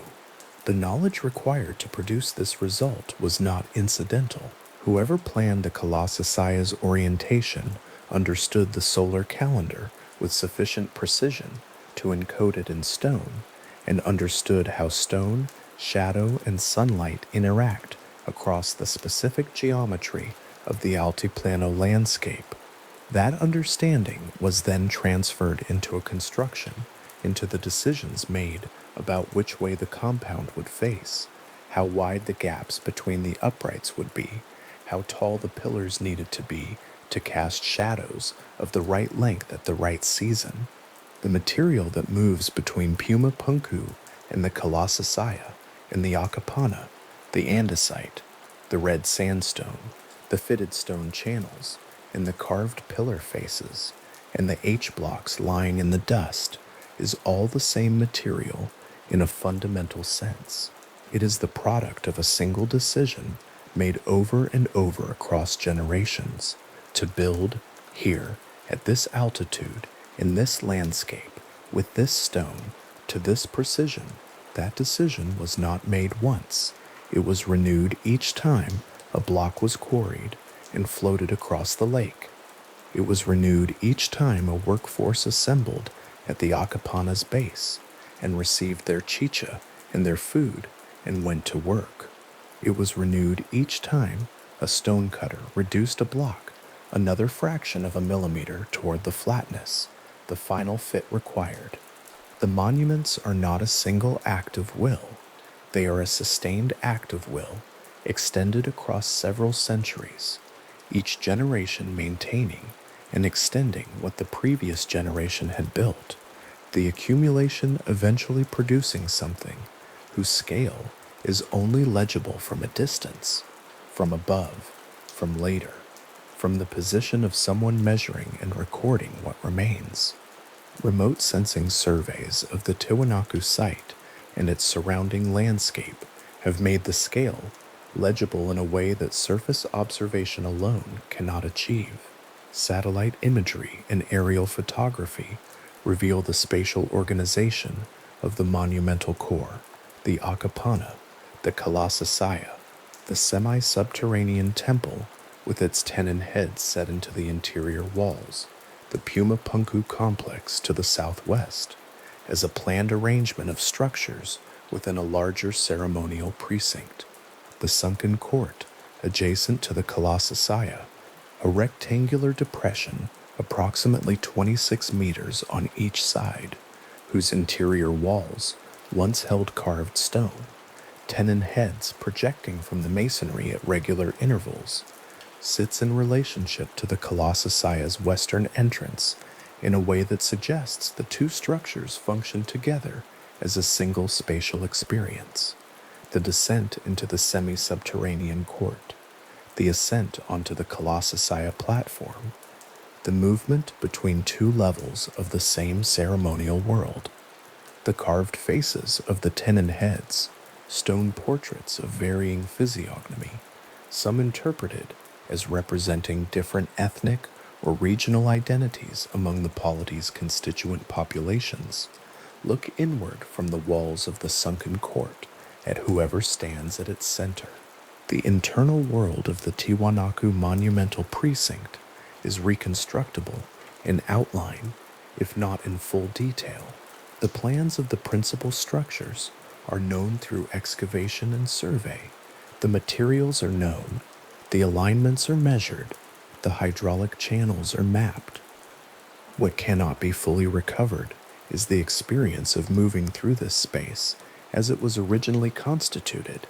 The Akapana, with its andesite facing intact, the stones rising in dressed courses up 7 terraced levels to the summit court, the drainage channels moving water through the interior in patterns invisible from outside, the Colossea's court, filled with the particular quality of afternoon light that its orientation produces, the sunken temples' carved faces looking inward from their walls. That experience is gone. What remains is enough to understand the structure of what was built, the intelligence embedded in its arrangement, and the extraordinary quantity of coordinated human effort that brought it into existence. The extraction and transport of the largest blocks from the Copacabana Peninsula quarries to the Tiwanaku site was the longest single operation in the construction process, and the most dependent on conditions that could not be fully controlled. Lake Titicaca, at 3,810 meters above sea level, is subject to sudden storms, whose surface conditions make open water crossings with heavily loaded rafts genuinely difficult. The same thermal mass that moderates nighttime temperatures on the lakeshore generates afternoon convection storms during the wet season, the lake warming during the day, the moist air above it rising and cooling rapidly at altitude, the resulting clouds building over the water in patterns that experienced navigators would have learned to read and respect. The crossing of a loaded raft across 90 kilometers of this lake was not accomplished in an afternoon. It required overnight camping on islands or shores, weather observation, accumulated knowledge of the lake's seasonal behavior, and an organizational structure capable of coordinating the movement of multiple large loads across a period of weeks or months. Each block that reached the construction site arrived as the outcome of all of this: the quarry work, the loading, the lake crossing, the overland movement, the final positioning, and the first thing that happened to it at the site was that a stonecutter began reducing it toward its final dimensions. A block that has traveled 90 kilometers still has the roughness of the quarry on its faces. The cutting at the quarry was functional, enough shaping to produce a manageable form, enough reduction to remove the largest excess material before transport, but not finished work. The finished work began when the block arrived at its destination, and a skilled stonecutter began the patient process of comparison and reduction that would eventually produce a surface accurate to fractions of a millimeter. How long this took for a single H block is not recorded. The quality of the result suggests it was not hurried. The organizational system that managed the construction of Pumapunku maintained the supply of raw blocks from the quarry, the flow of food and labor to the construction site, and the work of finishing and fitting over a period long enough to produce a complex whose fallen remains still provoke careful study more than 1,000 years after its construction. That system was not glamorous. It was logistical. It was the work of people who managed stores of food and supervised the movement of stone and kept records of labor obligations and made sure that the work continued across seasons and years and the transitions between generations of workers and planners. The bronze implements used in the finer stages of stone cutting at Tiwanaku were themselves products of a sophisticated metallurgical tradition. Bronze, an alloy of copper and tin, was worked in the south-central Andes from early in the first millennium CE, and Tiwanaku's craftspeople produced bronze tools, ornaments, and implements whose technical quality is consistent with a mature metallurgical practice rather than an experimental one. Bronze is harder than copper, but not hard enough to cut andesite directly without abrasive assistance. The cutting of stone with bronze tools required the use of harder abrasive materials. Sand, finely ground harder stone, worked between the tool and the surface, the bronze acting as a shaped applicator for the abrasive rather than as a cutting edge in its own right. The process was slow. The process left tool marks in the stone that are still recoverable under magnification, still legible as the record of specific movements made by specific hands in a specific sequence. The stonecutter's motion, fossilized in the surface of the block. There is a quality of attention embedded in the H blocks that is distinct from the more commonly encountered sense of awe at their scale. The large blocks at Pumapunku are heavy enough to make the imagination work hard at the problem of their transport. 100 metric tons is a number that translates slowly into something physical, something that requires a raft and a lake and organized human bodies pulling rope. That weight, that transport, that organization, all of it is present in the block simply because the block is there, having arrived from 90 kilometers away by mechanisms that have been credibly reconstructed by researchers. But the precision of the cut surface is a different kind of thing. Weight and transport are problems of scale. Precision is a problem of attention. The weight requires many people and large structures and organized logistics. The precision requires one person or a small group of people and time and the willingness to keep working a surface until it achieves something that cannot be distinguished by measurement from a geometric ideal. Both qualities are present in the same block. The block is large and heavy and was moved across a lake. The block's surface is flat to fractions of a millimeter. These two facts about the same object do not compete with each other.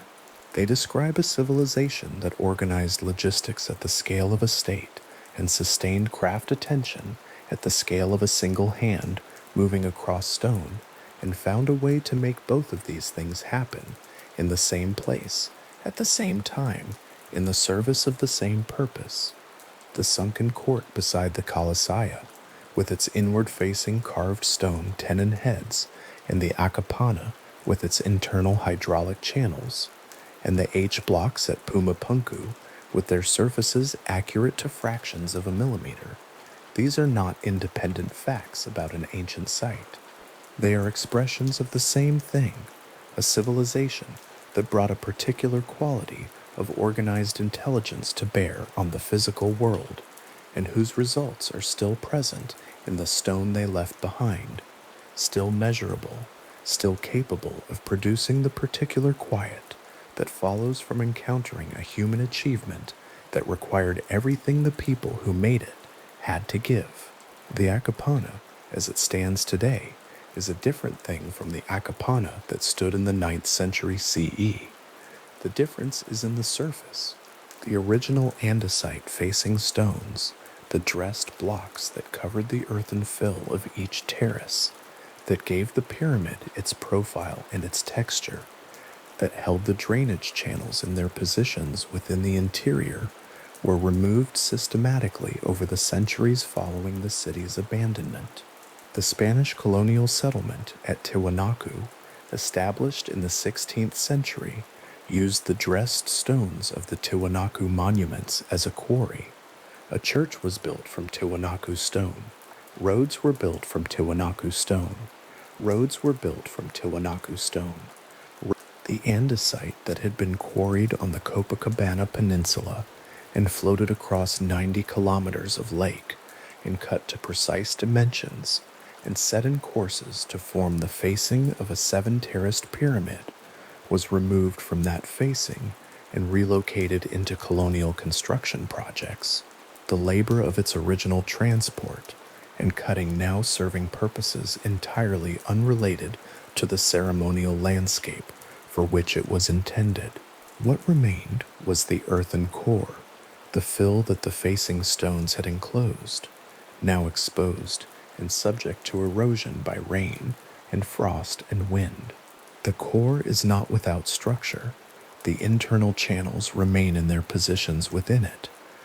The spatial organization of the different terrace levels is still recoverable through excavation and survey, the shape of the original structure still legible in the mound that the stripped core has become. But the visible monument is a shadow of what was built, a reduced and eroded version of an original that exists now only in the measurements and drawings produced by careful archaeological work, in the channel cross-sections revealed during excavation, in the records of what was found, where and at what depth, in the reconstruction drawings that translate those measurements back into the form that once stood above the Altiplano plain. The internal hydraulic channels of the Altiplano continue to exist within the eroded mound. They were not removed with the facing stones because they were not visible from the surface, and because their value as building material was less than their value as structural elements. Their removal would have required opening the interior of the mound in ways the colonial quarrying operation did not pursue. They remained. 1,000 years after the last water moved through them, they are still in the alignment their builders gave them. The sunken court at the summit of the Acapana, the court whose rainwater the channels were designed to collect and redirect, is now an irregular depression in the mound's surface, rather than a dressed stone enclosure. The drainage function it once served is no longer operative in the original sense. The facing stones that directed rainfall into the court, rather than off the exposed earthen fill, are gone. The precise geometry of the collection surface, replaced by the irregular topography of erosion. What the channels once did is recoverable from their own form and alignment. What the summit court once looked like is recoverable from measurement and comparison with other Tiwanaku sunken courts, whose facing is better preserved.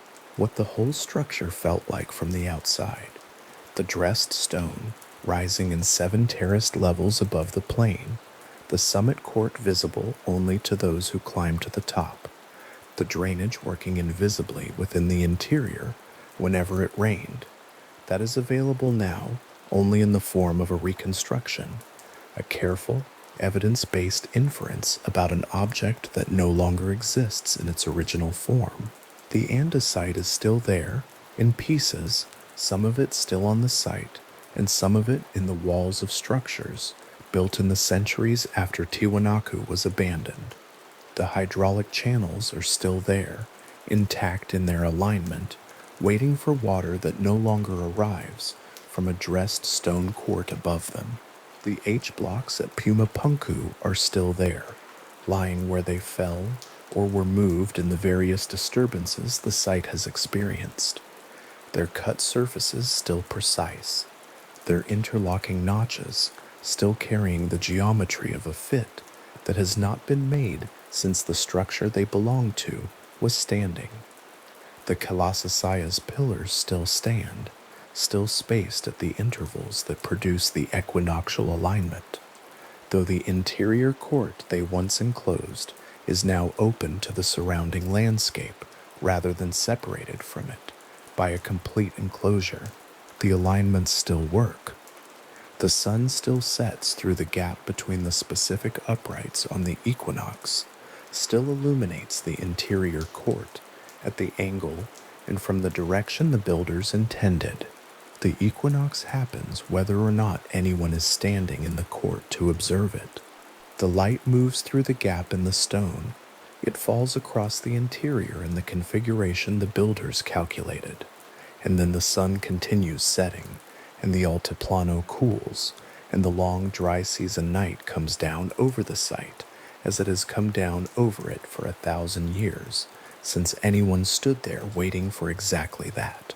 In the late northern autumn of 1864, An American diplomat named Ephraim George Squire stood on a wide stone platform on the Bolivian Altiplano and looked down at something enormous lying in the dust. The object before him was a doorway.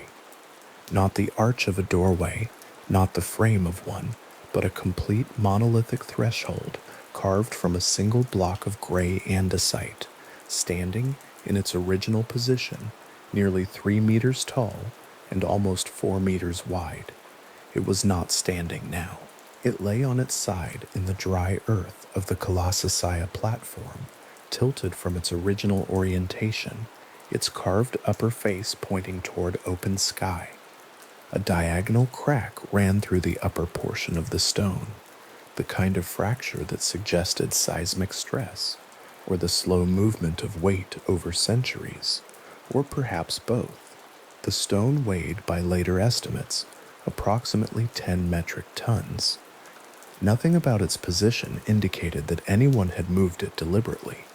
It had fallen or been displaced at some point during the centuries when no one was documenting it, and it had remained where it fell, too heavy to shift and too carved to ignore. Squire made drawings.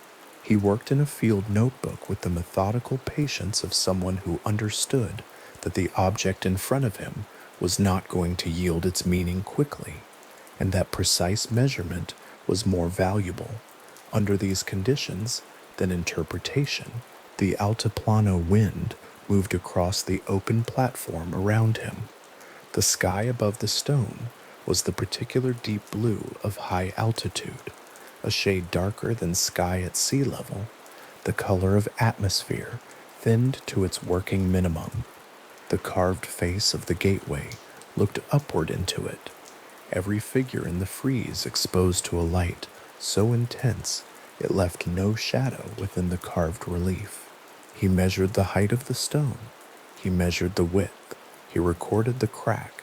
He noted the carved imagery above the lintel with the care of a man who did not entirely know what he was looking at, and recognized that this was precisely the condition under which careful documentation matters most.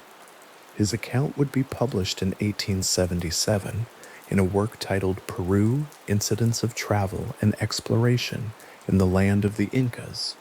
By that time, the gateway had been studied by others as well, and the central carved figure above the lintel, the figure that would come to be known in scholarship as the staff god, or sometimes the frontal figure, had begun to receive the analytical attention it warranted. But it was Squire's early documented encounter that fixed the object in the modern record, the gateway lying on its side, the crack already present, the frieze facing the open sky of the Altiplano above a threshold that had not framed a living passage in centuries. The gateway, once raised to its upright position and studied in context, proved to be among the most carefully composed objects that the Tiwanaku civilization produced. Its central figure is carved in high relief above the doorway opening, a forward-facing anthropomorphic deity whose posture is absolutely frontal, whose gaze addresses the viewer directly across whatever distance separates them. The figure wears an elaborate radiate headdress. The headdress projects outward from the carved face in a pattern of alternating elements, condor heads and circular solar discs, each element no larger than the palm of a human hand.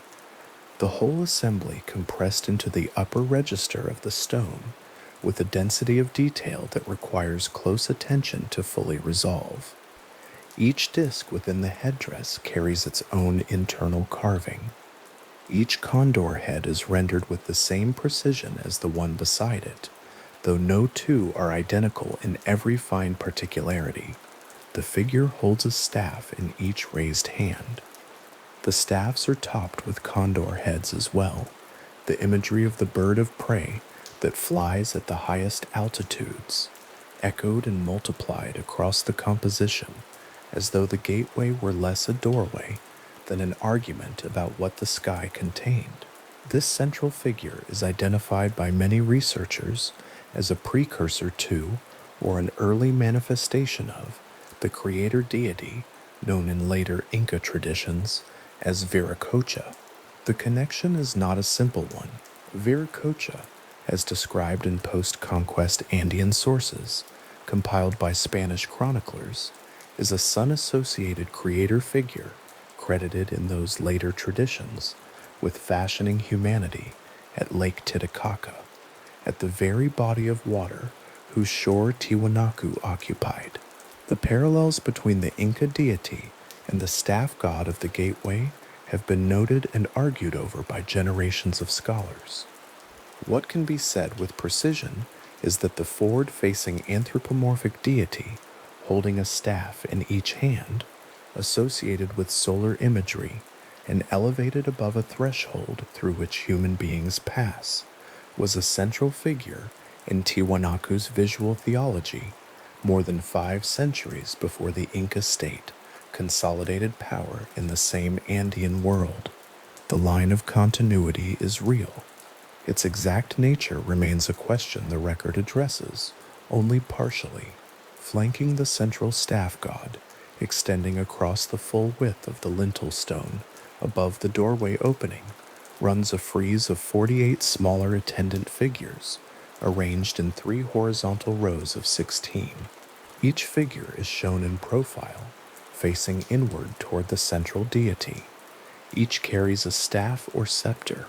Each is rendered in the same running posture, the same forward-leaning orientation, the same formal repetition that gives the frieze something of the quality of a procession, frozen mid-step in gray stone. Of the 48 attendant figures, 32 bear human heads. The remaining 16 bear condor heads. The 2 types alternate across the 3 rows of the composition in a pattern that is not random. The placement follows a structure that researchers have examined for decades, attempting to determine what principle governs it. Some scholars have proposed that the arrangement encodes a solar or agricultural calendrical sequence. The argument, as developed within archaeoastronomical and iconographic scholarship, holds that the 48 figures may represent a count of periods within a Tiwanaku ritual year. Their alternating human and condor-headed forms, marking transitions between phases of the calendar, agricultural, ceremonial, or both. The proposition has not been confirmed. It is held in the literature as a well-reasoned hypothesis rather than an established finding, and it is worth sitting with it as exactly that, a serious scholarly effort to read a composition whose makers left no written explanation, a careful attempt to recover the logic of a counting system encoded in stone by people who were counting something real and considered the count important enough to carve above their most significant doorway. What the 48 figures make visible, regardless of whatever specific calendar they may or may not encode, is a cosmological system that was internally coherent, elaborately developed, and expressed through the repetition of formal elements, so precisely controlled that each figure in the 3 rows above the gateway holds the same posture as the others, to within the limits of the carving tool. The gateway was not decorated, it was composed. The difference is in the intention. Decoration fills a surface, composition argues a position, and the frieze above the doorway of the gateway of the sun argues in every repeated figure that the world has an order, that the order is celestial, and that the threshold below it is a place where the human and the cosmic meet. The Colosseum platform on which the gateway stands was itself aligned to the positions of the sun at the solstices and equinoxes. The archaeoastronomer Anthony Aveni and other researchers identified alignments within the Colosseum's walls, specific gaps between the tall, upright stone pillars of its western face that correspond to the rising and setting positions of the sun at these key points in the annual cycle. On the equinoxes, the setting sun aligns with a particular gap between 2 uprights on the western wall, the light passing through into the interior court in a way that would have been both visible and precisely repeatable year after year for as long as the walls stood in their original positions. The gateway within this architecture was not simply a carved object placed on a platform. It was a component of a larger instrument for marking time, the figure at its center associated with the sun, the frieze potentially counting the sun's progress through the year, the platform's walls registering the sun's movement at its critical turning points. The religious world that produced the Gateway of the Sun was not expressed only in stone. Archaeological excavations at the Tiwanaku site recovered, across multiple seasons and contexts, a class of objects that the excavation reports describe as snuff kits. These assemblages consist of carved bone inhalation tubes, small spoons, and decorated flat trays, objects whose form follows their function directly, and whose function was the inhalation of powdered plant material through the nose. Chemical residue analysis conducted on examples of these objects identified the presence of bufotenine and dimethyltryptamine. Both compounds are derived from the seeds of the Anadanarthera colubrina tree, a plant known by the Aymara name vilca, which grows at lower elevations and would have required trade or colonial agricultural networks to reach the high altiplano. The chemical signature of vilca was present in the residue left in the trays and tubes of these objects, which were recovered from contexts associated with high-status burials and ritual deposits rather than ordinary domestic contexts. The evidence establishes that ritual inhalation of psychoactive plant-derived substances was a documented component of religious specialist practice at Tiwanaku. The inference is reasonable, given the burial contexts, which rate thine, that the people using these objects occupied a specific ritual role, that they were specialists in the kind of altered perception that Vilca produces, and that this altered perception was understood within Tiwanaku's belief system as a mechanism for accessing something the ordinary waking state could not reach. What precisely they accessed, what they saw or reported having seen, what cosmological information was considered to flow through the altered state and back into the community's ritual life, these questions the material record cannot fully answer. The objects survive. The chemical compounds survive in trace form. The experience they produced and its place within a living theology is a space that the archaeology approaches carefully and leaves appropriately open. A carved bone snuff tray recovered from an elite burial context carries, on its underside, a carved figure in a kneeling posture. The figure's posture mirrors the posture of the attendant figures in the Gateway of the Sun frieze. The same forward inclination, the same formal orientation toward a center that the small object itself does not show. The tray is small enough to hold in one hand. It is old enough to predate every state in the modern world. Whoever carried it was connected, through the object's imagery, to the cosmological system encoded at monumental scale on the gateway's stone. The same formal vocabulary expressed in bone instead of andesite, portable and personal, where the gateway is fixed and public, but participating in the same visual argument about the order of things. The religious life of Tiwanaku reached into the physical structure of its monuments in ways that excavation has made visible only gradually, and that continue to be worked out. Excavations of the Akapana Pyramid, conducted by teams from the University of Chicago in the late 1980s and early 1990s, uncovered, within construction fill layers, associated with specific building phases, disarticulated human skeletal remains. The bones were not the residue of burials in the ordinary sense. They were not arranged as interments, not accompanied by the grave goods that typically define intentional burial in the Tiwanaku archaeological record.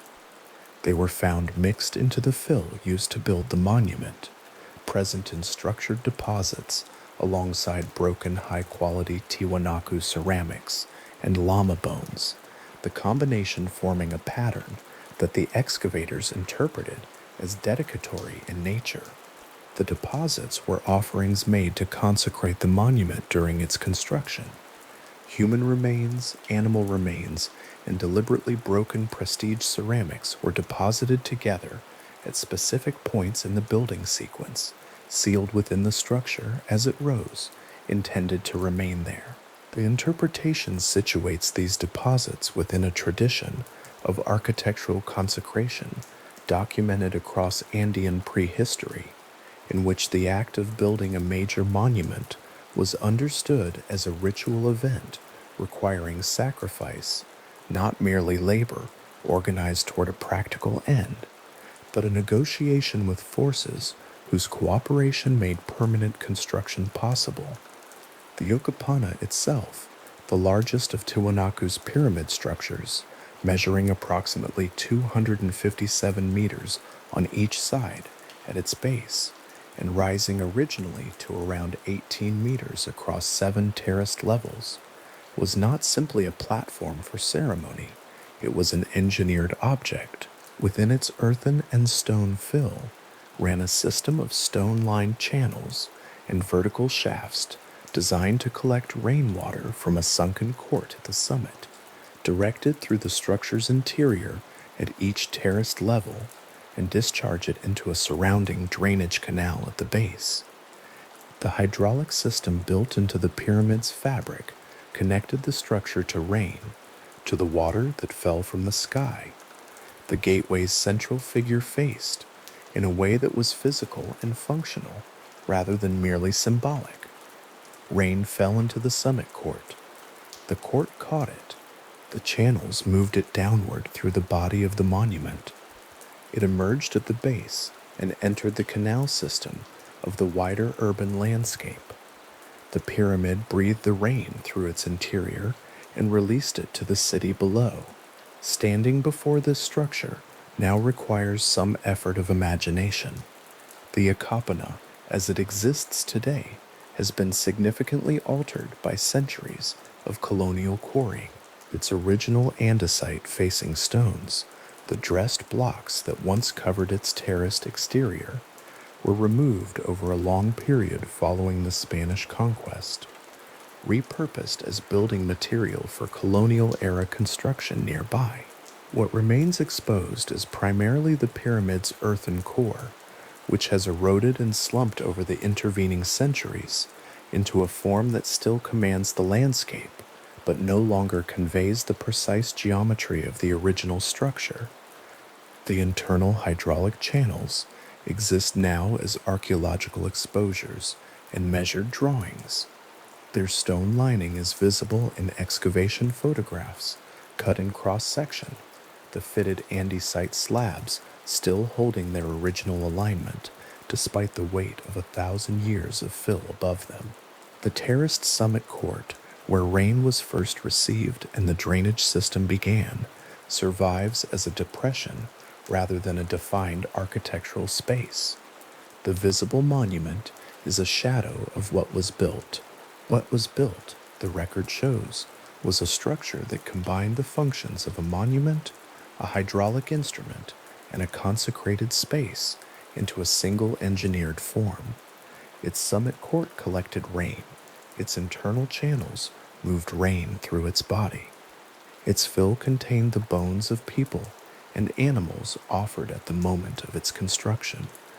Its exterior, when its facing stones were in place, rose above the altiplano in terraced andesite levels that would have caught the high-altitude sunlight with the same intensity that bleaches color from exposed stone on the open puna. The pyramid was not built in spite of the environment it occupied. It was built in precise response to the specific conditions of that environment, to the rain that came in seasonal concentration, to the ultraviolet light that made every surface luminous, to the sky at altitude that was itself a shade of blue, darker than anything visible at lower elevations, and to the belief system that understood these conditions as the medium through which the sacred was expressed.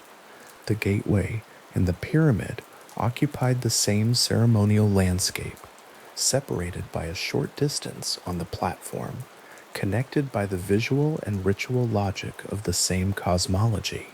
A person standing at the center of the Colosseum and looking west toward the gateway's staff god figure would have had their back toward the Akapana. The monument that processed rain stood behind them. The doorway that encoded the sun's attendance stood before them. The axis between rain and sun, between the hydraulic and the celestial, ran through the body of anyone standing in that courtyard at the right moment of the right day. The ritual specialists whose bone snuff trays connected them to the gateway's imagery moved through this landscape as practitioners of a belief system that the excavated record allows us to approach carefully and at distance without claiming to know what it felt like from within. The carved imagery of the Gateway of the Sun is not the only place the staff god appears in the Tiwanaku material record. The figure recurs across the ceramic tradition on the polychrome vessels whose surface decoration was painted with such precision that the geometric interlocking motifs appear mechanical despite being drawn by hand, and on carved stone stelae, on textiles recovered from lower altitude colonial sites associated with the Tiwanaku sphere, and on the small portable objects that circulated through the broader cultural network extending south into the Atacama and north toward the later centers of Andean power. The staff god was not a localized icon, it was a shared theological statement distributed across the full extent of Tiwanaku's influence, a figure whose formal elements, the frontal posture, the radiate headdress, the staffs held in each hand, were so consistently reproduced across media, across distances, and across generations that the image itself functioned as a kind of portable gateway, carrying the Tiwanaku cosmological argument wherever it traveled. The consistency of the imagery across such a wide geographic range implies an institutional mechanism for its reproduction and distribution, not just a shared aesthetic preference, but an organized religious or political system capable of maintaining iconographic control across hundreds of kilometers and several centuries. What that mechanism was, exactly how the imagery was transmitted and enforced or encouraged, is something the material record suggests without fully explaining. The ceramics and textiles show what traveled. The administrative and religious infrastructure that ensured the figure was reproduced correctly at a colonial site in the Makwa Valley, hundreds of kilometers from the Colosseum, is visible only as an inference from the objects themselves. The Gateway of the Sun frieze, in the gray andesite of its 3 rows of attendant figures, holds all of this together in a single composed surface.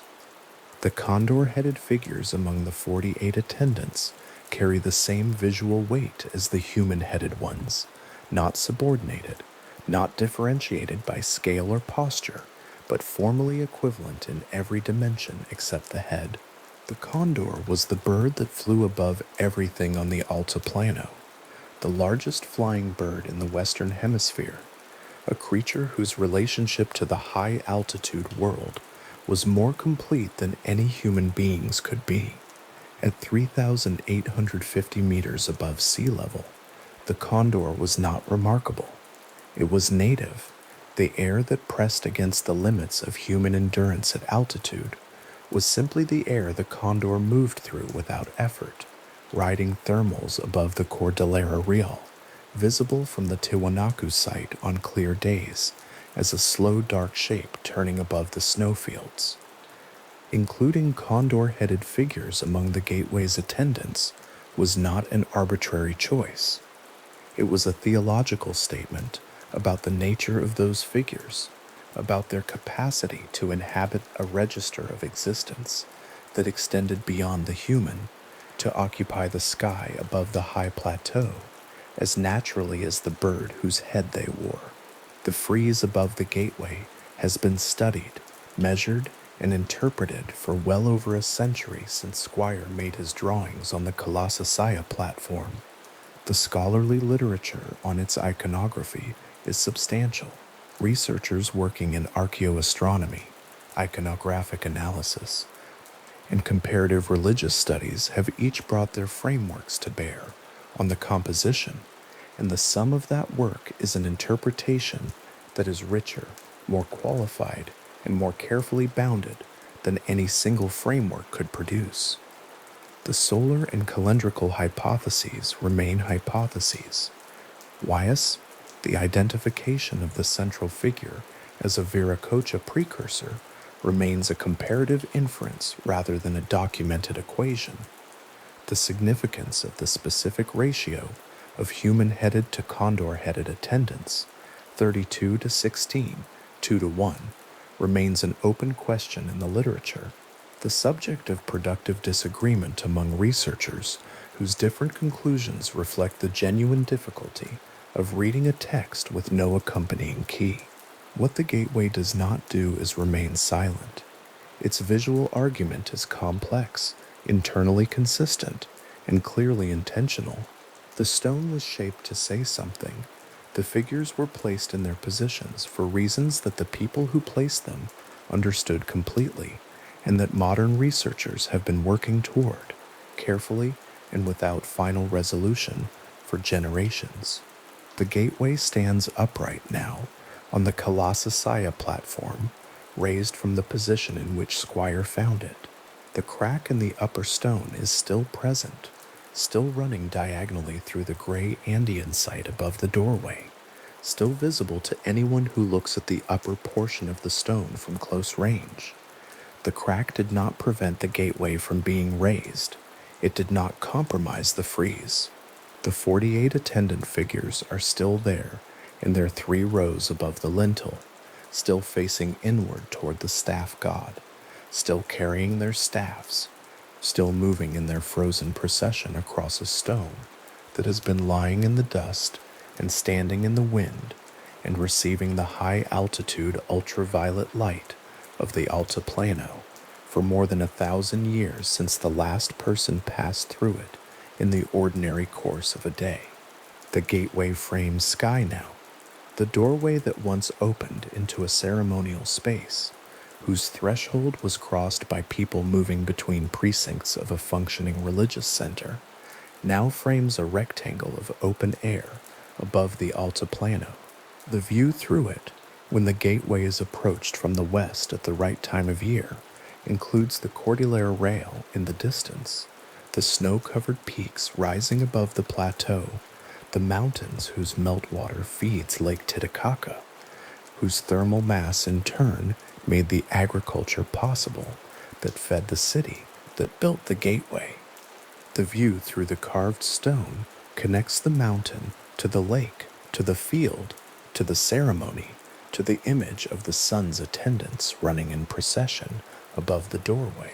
The connections are not metaphorical, they are structural. The gateway was built where it was built because of where the lake was, and the lake was what it was because of where the mountains were, and the mountains held snow because of the altitude that also thinned the air and intensified the light, and made the condor the appropriate image for a figure that could navigate the sky without effort.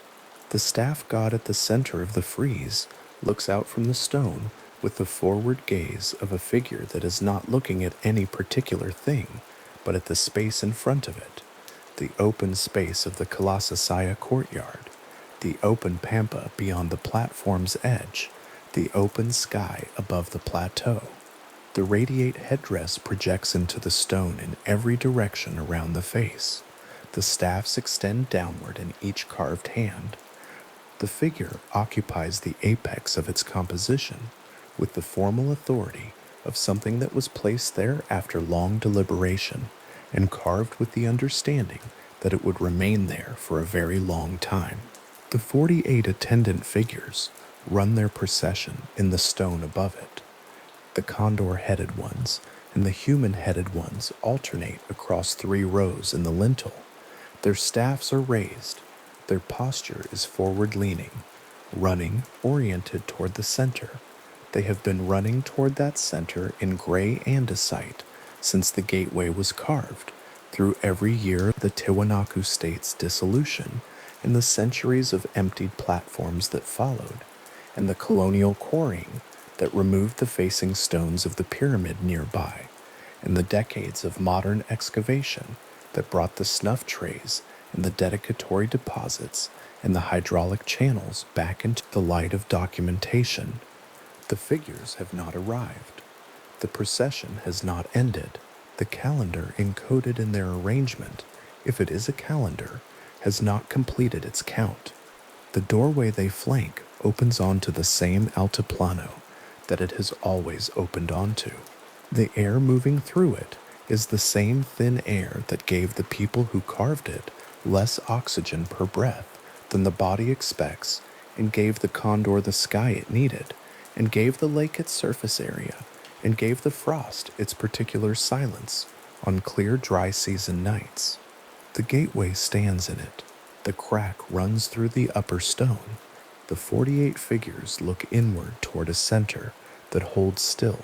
Above a threshold, the morning light still finds, twice a year, at the equinox, arriving through the same gap in the western wall of the Colosseum that was left open for exactly this purpose, moving across the stone platform and through the doorway in a line of light that the people who built the gateway calculated in advance and waited for and saw arrive and understood as confirmation that the count was correct and the figure at the center of the frieze was where it belonged, and the world was moving in the order it had always moved in.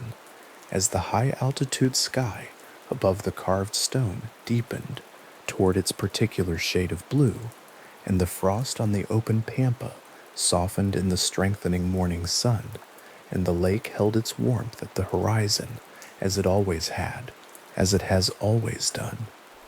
In the Lake Titicaca basin, on a clear night somewhere between October and April, a narrow channel of water runs alongside a raised earthen platform, and the temperature of that water is slightly warmer than the air above it.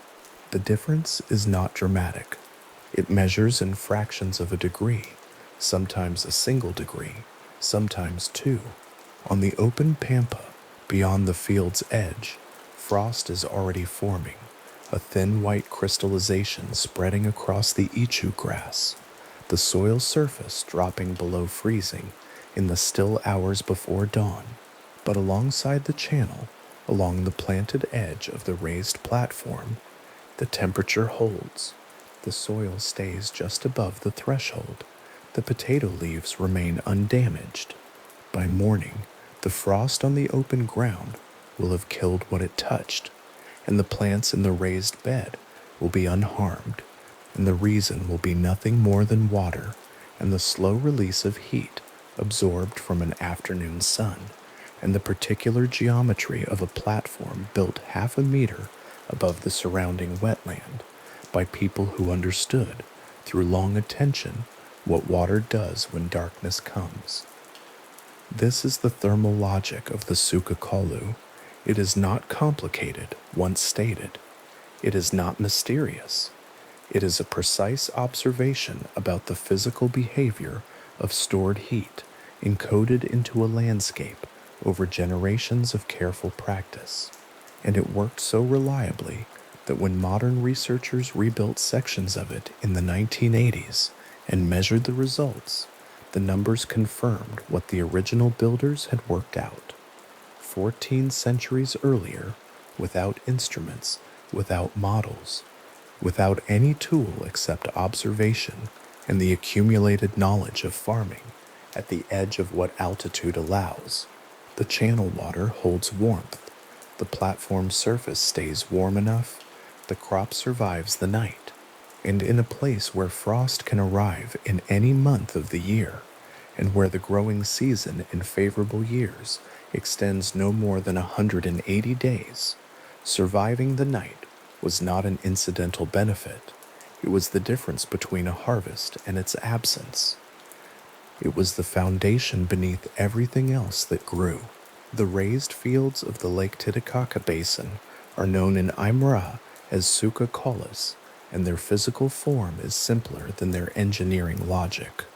Each platform is elevated between half a meter and 1 meter above the surrounding wetland surface, typically somewhere between 5 and 15 meters wide and between 10 and 100 meters long. Constructed by excavating parallel channels and piling the removed earth onto the central platform to create a raised, well-drained bed, standing clear of the waterlogged ground on either side. Individually, a sukakalu is a modest thing, a low earthen mound, a ditch of still water, a stretch of dark soil prepared for planting. There is nothing about any single platform that suggests the scale of what it belongs to. From altitude, the picture changes entirely. An aerial photograph of the Lake Titicaca Basin, taken in the right light, shows the ghostly impression of ancient raised field platforms as pale parallel ridges against dark waterlogged soil, the pattern extending to the horizon in every direction, ridge after ridge after ridge, running across the basin floor in formations that cover tens of thousands of hectares. The cumulative labor encoded in that pattern is almost impossible to hold in the mind as a single thought. Each platform was built by hand, channel by channel, basket load by basket load of excavated earth, carried and piled and leveled and planted. Multiplied across 80,000 to 120,000 hectares of basin floor, the total labor runs beyond any easy calculation.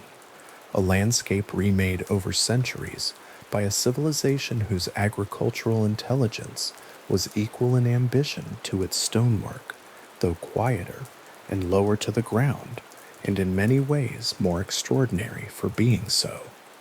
The platforms themselves were not the only engineering in the system. Survey work and aerial analysis have revealed larger-scale canal infrastructure linking individual raised field complexes to one another and ultimately to the lake itself. These canals ran straight across the basin floor in lines wide enough to carry a reed boat, stone-lined in sections, their course following the logic of water management across a landscape that flooded heavily each wet season and dried dangerously in drought years. The hypothesis that has gathered weight among researchers is that this canal network regulated water levels across the entire raised field system during peak rainfall, preventing the channels between platforms from flooding beyond their useful depth, while also enabling movement between field complexes by water and facilitating the passage of fish from the lake into the channel system. Fish in the channels, aquatic plants along the edges, waterfowl on the open water, the Sukakalu system, at full operation, was not only a thermal buffer and a planting surface. It was a managed wetland producing protein from several layers simultaneously, the same square meter of water providing warmth for a frost-vulnerable crop on one side and a source of food on the other. The organizational intelligence this implies is not small. A single farmer working a single plot could maintain a raised bed and keep a channel clear. 1,000 farmers working adjacent plots could not, on their own, manage the water levels of a canal system connecting dozens of field complexes across a basin the size of a small region. That requires coordination and planning and a central capacity to direct labor toward shared infrastructure rather than individual plots. Precisely the kind of political organization that researchers, including Alan Collada, have identified as consistent with state-level governance. The Sukakalu system, in this reading, is not simply an agricultural technique. It is evidence of a society capable of managing a landscape at a scale that demanded, and in turn sustained, the kind of political structure that could build monumental architecture in stone and extend its influence across the territories of 4 present-day nations. Kalada's modeling work, drawing on remote sensing data and ground survey, estimated that the fully operational raised field system at its peak covered somewhere between 80,000 and 120,000 hectares of the Lake Titicaca basin. The food production possible from a system of that scale, combined with the protein available from the channels themselves, was sufficient in Kalada's modeling to support a population of several 100,000 people. The numbers have been debated, as all such estimates in archaeology are debated, but the order of magnitude has held up across subsequent research. Tiwanaku fed a civilization not because its population found some extraordinary food source, but because it remade the landscape of an entire basin into a food system of astonishing precision and scale, then maintained that system across several centuries of continuous operation. What Clark Erickson and his colleagues did in the 1980s was, in some ways, a simple thing. They chose a section of the Lake Titicaca Basin where the outlines of ancient raised field platforms were still legible beneath modern agricultural use, and they rebuilt a portion of them using the physical evidence of the original construction as a guide. The same platform dimensions, the same channel proportions, the same general layout. The reconstruction was conducted in collaboration with Aymara farming communities living in the area, whose knowledge of local growing conditions and whose labor made the experimental plots possible. The fields were planted, the seasons passed, the yields were measured. The results were not ambiguous. Potato yields on the reconstructed raised field plots came in 2 to 3 times higher than yields on adjacent conventional plots. Frost damage was measurably reduced on nights when the open ground frosted, and the channel water held enough residual warmth to buffer the planted surface.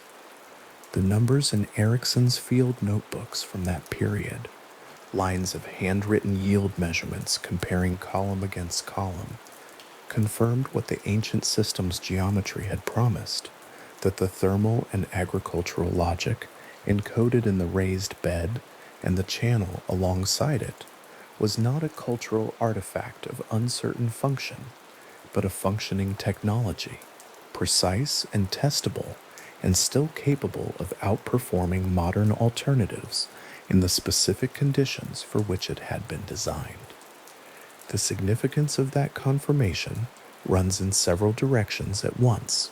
For the history of Tiwanaku, it settled a long-standing question about whether the raised field system could plausibly have supported the population Kalada's modeling suggested, and the answer from direct experimental evidence was that it could and did. For the farming communities working with Erickson's project, it provided a practical agricultural option with demonstrated advantages over conventional methods in high-altitude wetland conditions. For the broader question of how the knowledge systems of ancient civilizations should be approached, it offered a quiet rebuke to the assumption that abandonment implies inadequacy. The Suka Kalu system was not abandoned because it failed, and the farmers who rebuilt it were not recovering a curiosity from an extinct tradition, but proving the continued viability of a design that had simply been set aside. The channels that Erickson's collaborators cleared and the platforms they shaped from the existing outlines were not empty historical reconstructions.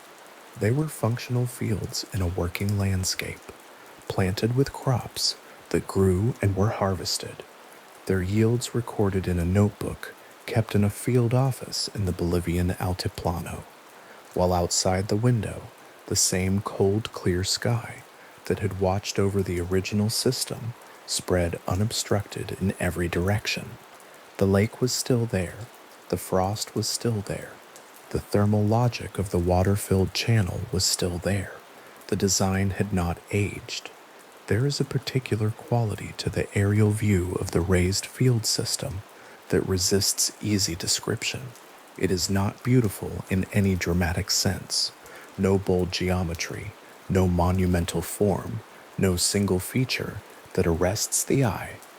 What the aerial photograph shows is a pattern of modest parallel lines, pale and dark, alternating across a vast basin floor, extending for as far as the view carries, patient and regular, and almost entirely without scale, until something familiar enters the frame and makes the size of it suddenly apparent. A farmhouse at the edge of the pattern is no larger than a period. A road crossing the basin is a thin, dark line interrupting the raised field ridges for a moment before the pattern resumes on the other side. The people who built and maintained this system are not visible anywhere in the photograph. Only their work remains, pressed into the earth of the basin in lines that have survived 1,000 years of flood and frost and changed use, still legible, still measurable, still capable of being cleared and planted and made productive again. It takes time to understand the relationship between the raised field system and the monuments at the center of Tiwanaku. The pyramid and the gateways and the precisely cut stone blocks of Pumapunku are the visible face of the civilization, the things that photographs show, the things that draw visitors across the Altiplano, the things that announce a society's ambition and sophistication in forms that have survived the collapse of the state that built them. But the pyramids did not feed anyone. The gateways did not reduce frost damage on a vulnerable crop.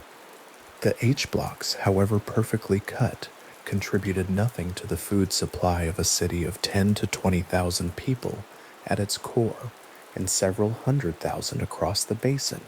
It managed all of that weight, the population, the labor force, the corvée workers who moved stones weighing more than 100 metric tons across 90 kilometers of high-altitude terrain and lake water, the feasting that accompanied the communal work, the chicha brewing, the ritual practice, the whole apparatus of a functioning Andean state, rested on the Sukakolu system. The channels fed the city. The city built the monuments. The monuments expressed the cosmology. The cosmology gave the channels their meaning. The relationship between the raised field and the carved gateway was not a hierarchy in which one was primary and the other secondary. It was a circle, complete and self-reinforcing, each element sustaining the others in a system that ran without interruption for several centuries. The scale of individual raised field platforms is worth dwelling on because it runs against the instinct to match engineering achievement with monumental form. A single Sukakolu is a few meters wide and half a meter high. It does not announce itself. A person standing beside one in a Bolivian wetland in the morning light might not immediately recognize it as anything other than a long, low rise in the ground with water alongside it. There is no inscription, no ornament, no visible sign of intent. The engineering is entirely functional, entirely embedded in the physical logic of the thing, the height of the platform above the water, the width of the channel, the relationship between the two that creates the thermal differential that matters on a frost-risk night. The beauty of it, if that word applies, is the beauty of a thing that works exactly as it should work, that solves exactly the problem it was designed to solve, with no material expended beyond what the solution requires. In the late afternoon, when the sun drops toward the Cordillera Real and the light flattens across the basin floor, the channels alongside the raised beds catch the last of the warmth. The water holds that warmth into the evening, while the temperature of the air begins its nightly fall.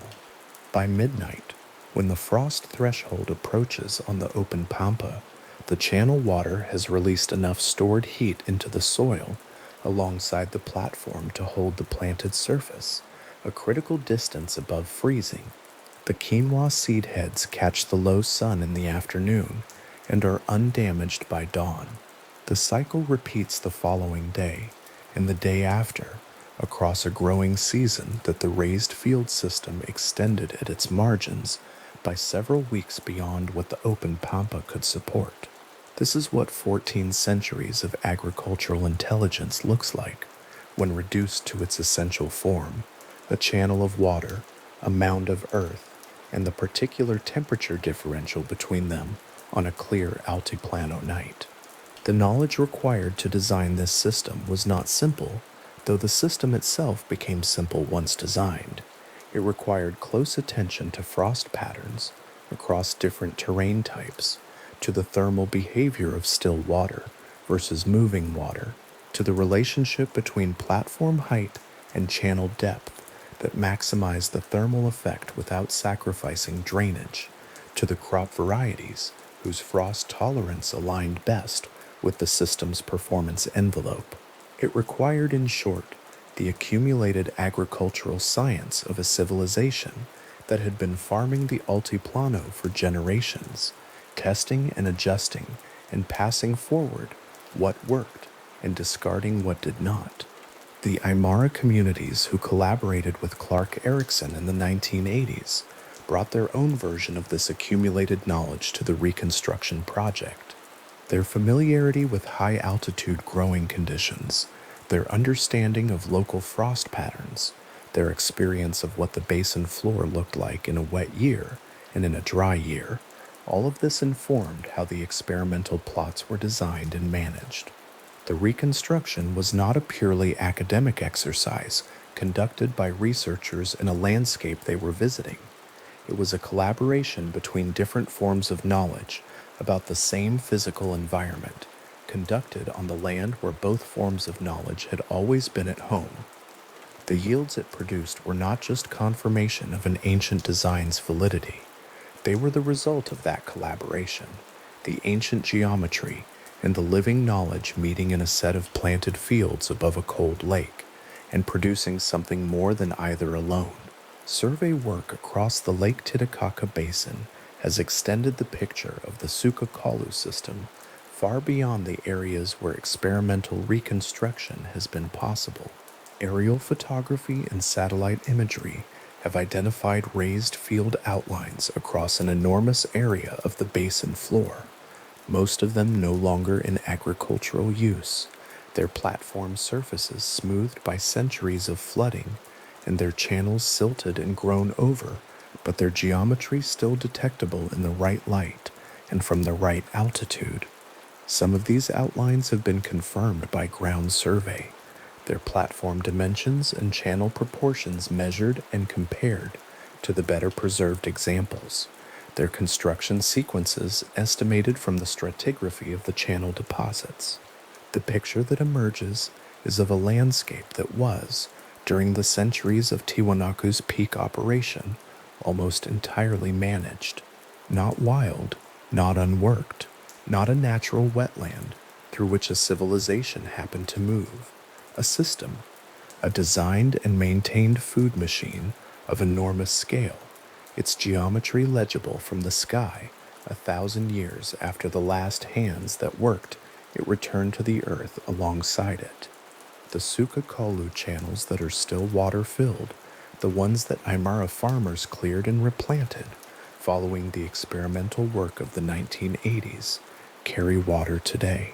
On a clear altiplano night, that water releases heat absorbed during the day into the air above it and the soil beside it, exactly as it was designed to do, exactly as it has always done, when water and warmth and the simple geometry of a channel alongside a planted bed are brought together in a landscape where frost comes without warning and the growing season is always shorter than the crop requires.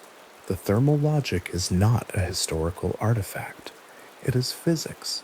It operates exactly the same way now as it did when the channel was first dug, and the platform first shaped, and the first seed placed in the elevated frost-buffered soil above the cold water that would keep it safe through the night. The connection between the ancient raised field system and the farming families who maintain sections of it today is not unbroken. The political dissolution of Tiwanaku as a state, unfolding gradually across several generations after approximately 1000 CE, was followed by the progressive abandonment of the managed raised field system, the canal infrastructure silting, and the platforms settling back toward the level of the surrounding wetland across centuries of disuse. The knowledge of how the system functioned did not disappear entirely. It persisted in fragmented and localized forms, attached to the specific conditions of particular places. In the farming practice of communities whose relationship to the Altiplano landscape had never fundamentally changed, even as the political structure that once organized their labor at scale dissolved. What Ericsson's project did in the 1980s was not the recovery of a lost technique from archival description. It was the reconstruction of a physical system using the evidence still present in the landscape, confirmed by the practical knowledge of the people who had never entirely left the basin where the system was built. The canal that connects a raised field complex to Lake Titicaca, running in a straight line across the basin floor for several kilometers, carries the scale of the system in its proportions, wide enough for a reed boat loaded with harvested quinoa, stone-lined in the sections where the current would otherwise erode the banks, its course adjusted around natural obstacles while maintaining the overall geometry required for water level management across the connected field area. The canal is, in its way, as precise an engineering achievement as the cut stone of Pumapunku, and built to the same organizational logic. Both required a workforce far larger than any single community could provide. Both required materials transported from distances beyond the immediate site. Both required a directing intelligence capable of holding the finished design in view across the years of labor required to produce it, adjusting the work as conditions required, maintaining quality across a workforce whose individual members rotated in and out through the Mita Corvée system. The canal and the pyramid were built by the same civilization, using the same political tools, and the civilization could not have sustained one without the other. In the low morning light of the dry season, when the sky above the Altiplano is a shade of blue deeper than anything visible at sea level, and the air carries a cold clarity that makes distant objects seem closer than they are, a raised field platform in the Lake Titicaca basin is an almost invisible thing. The channel alongside it is still. The platform surface is dry and pale, the soil light-colored in the early sun. The Cordillera Real is visible on the far side of the basin, its snow-covered peaks sharp against the deep sky. The lake is somewhere to the north, its surface a dark reflective line at the basin's edge. Everything is quiet. Everything has always been quiet here, in the particular way that open high-altitude landscapes are quiet, not empty but attentive, the way a landscape is quiet when it has been worked by human hands for a very long time and has absorbed the attention of those hands into its surface. The quinoa planted in a raised bed near the lake's southern shore stands in soil that will freeze before dawn and thaw again by mid-morning, as it has done through every growing season in this basin for longer than any other agricultural system in the world has been operating at altitude. The seed head is dense and reddish, the plant accustomed to the extremity of its environment in every detail of its biology, the frost tolerance, the drought resistance, the preference for the well-drained, slightly elevated soil of a raised platform over the waterlogged basin floor. The crop and the field that holds it evolve together, each shaped by the same long attention, each bearing in its form the record of the relationship between a civilization and the particular demands of the place it chose to occupy. What the aerial photograph shows, in its full extent across the Lake Titicaca basin, is the residue of that attention, tens of thousands of hectares of carefully shaped earth, parallel ridges pressed into the basin floor by hands that are no longer present, their geometry still holding in the soil after a millennium of flooding and frost and changed use and the gradual encroachment of modern agriculture across the margins of the ancient pattern. In some places, the outlines are clear enough that a farmer preparing a new plot can trace the edges of a 1,000-year-old platform and align a new furrow along its original geometry. In some places, the ancient channels have been recut and refilled, and the platform shaped again and planted with the same crops the original builders planted, the thermal logic reactivated, the channel water warming through the day and cooling slowly through the night, holding the soil at the margin of survival through the coldest hours. There are sections of the Lake Titicaca Basin where the Suka-Kolu system, as Tiwanaku built it, has simply never stopped being used in some form, where the platform outlines visible in an aerial photograph taken this year align closely with the platform outlines visible in a photograph taken 30 years ago, and both align with the outlines legible in a 19th century survey map of the same area. And all of these align with the ancient construction that Clark Erickson and his Aymara collaborators cleared and measured in the 1980s. The continuity is not unbroken in any strict sense. The state that once organized this landscape at its full extent is long dissolved. The canal network that once connected individual field complexes to one another and to the lake is largely silted and overgrown. The centralized hydraulic planning that maintained water levels across the whole system no longer operates. But the platforms are still there. The channel geometry is still there.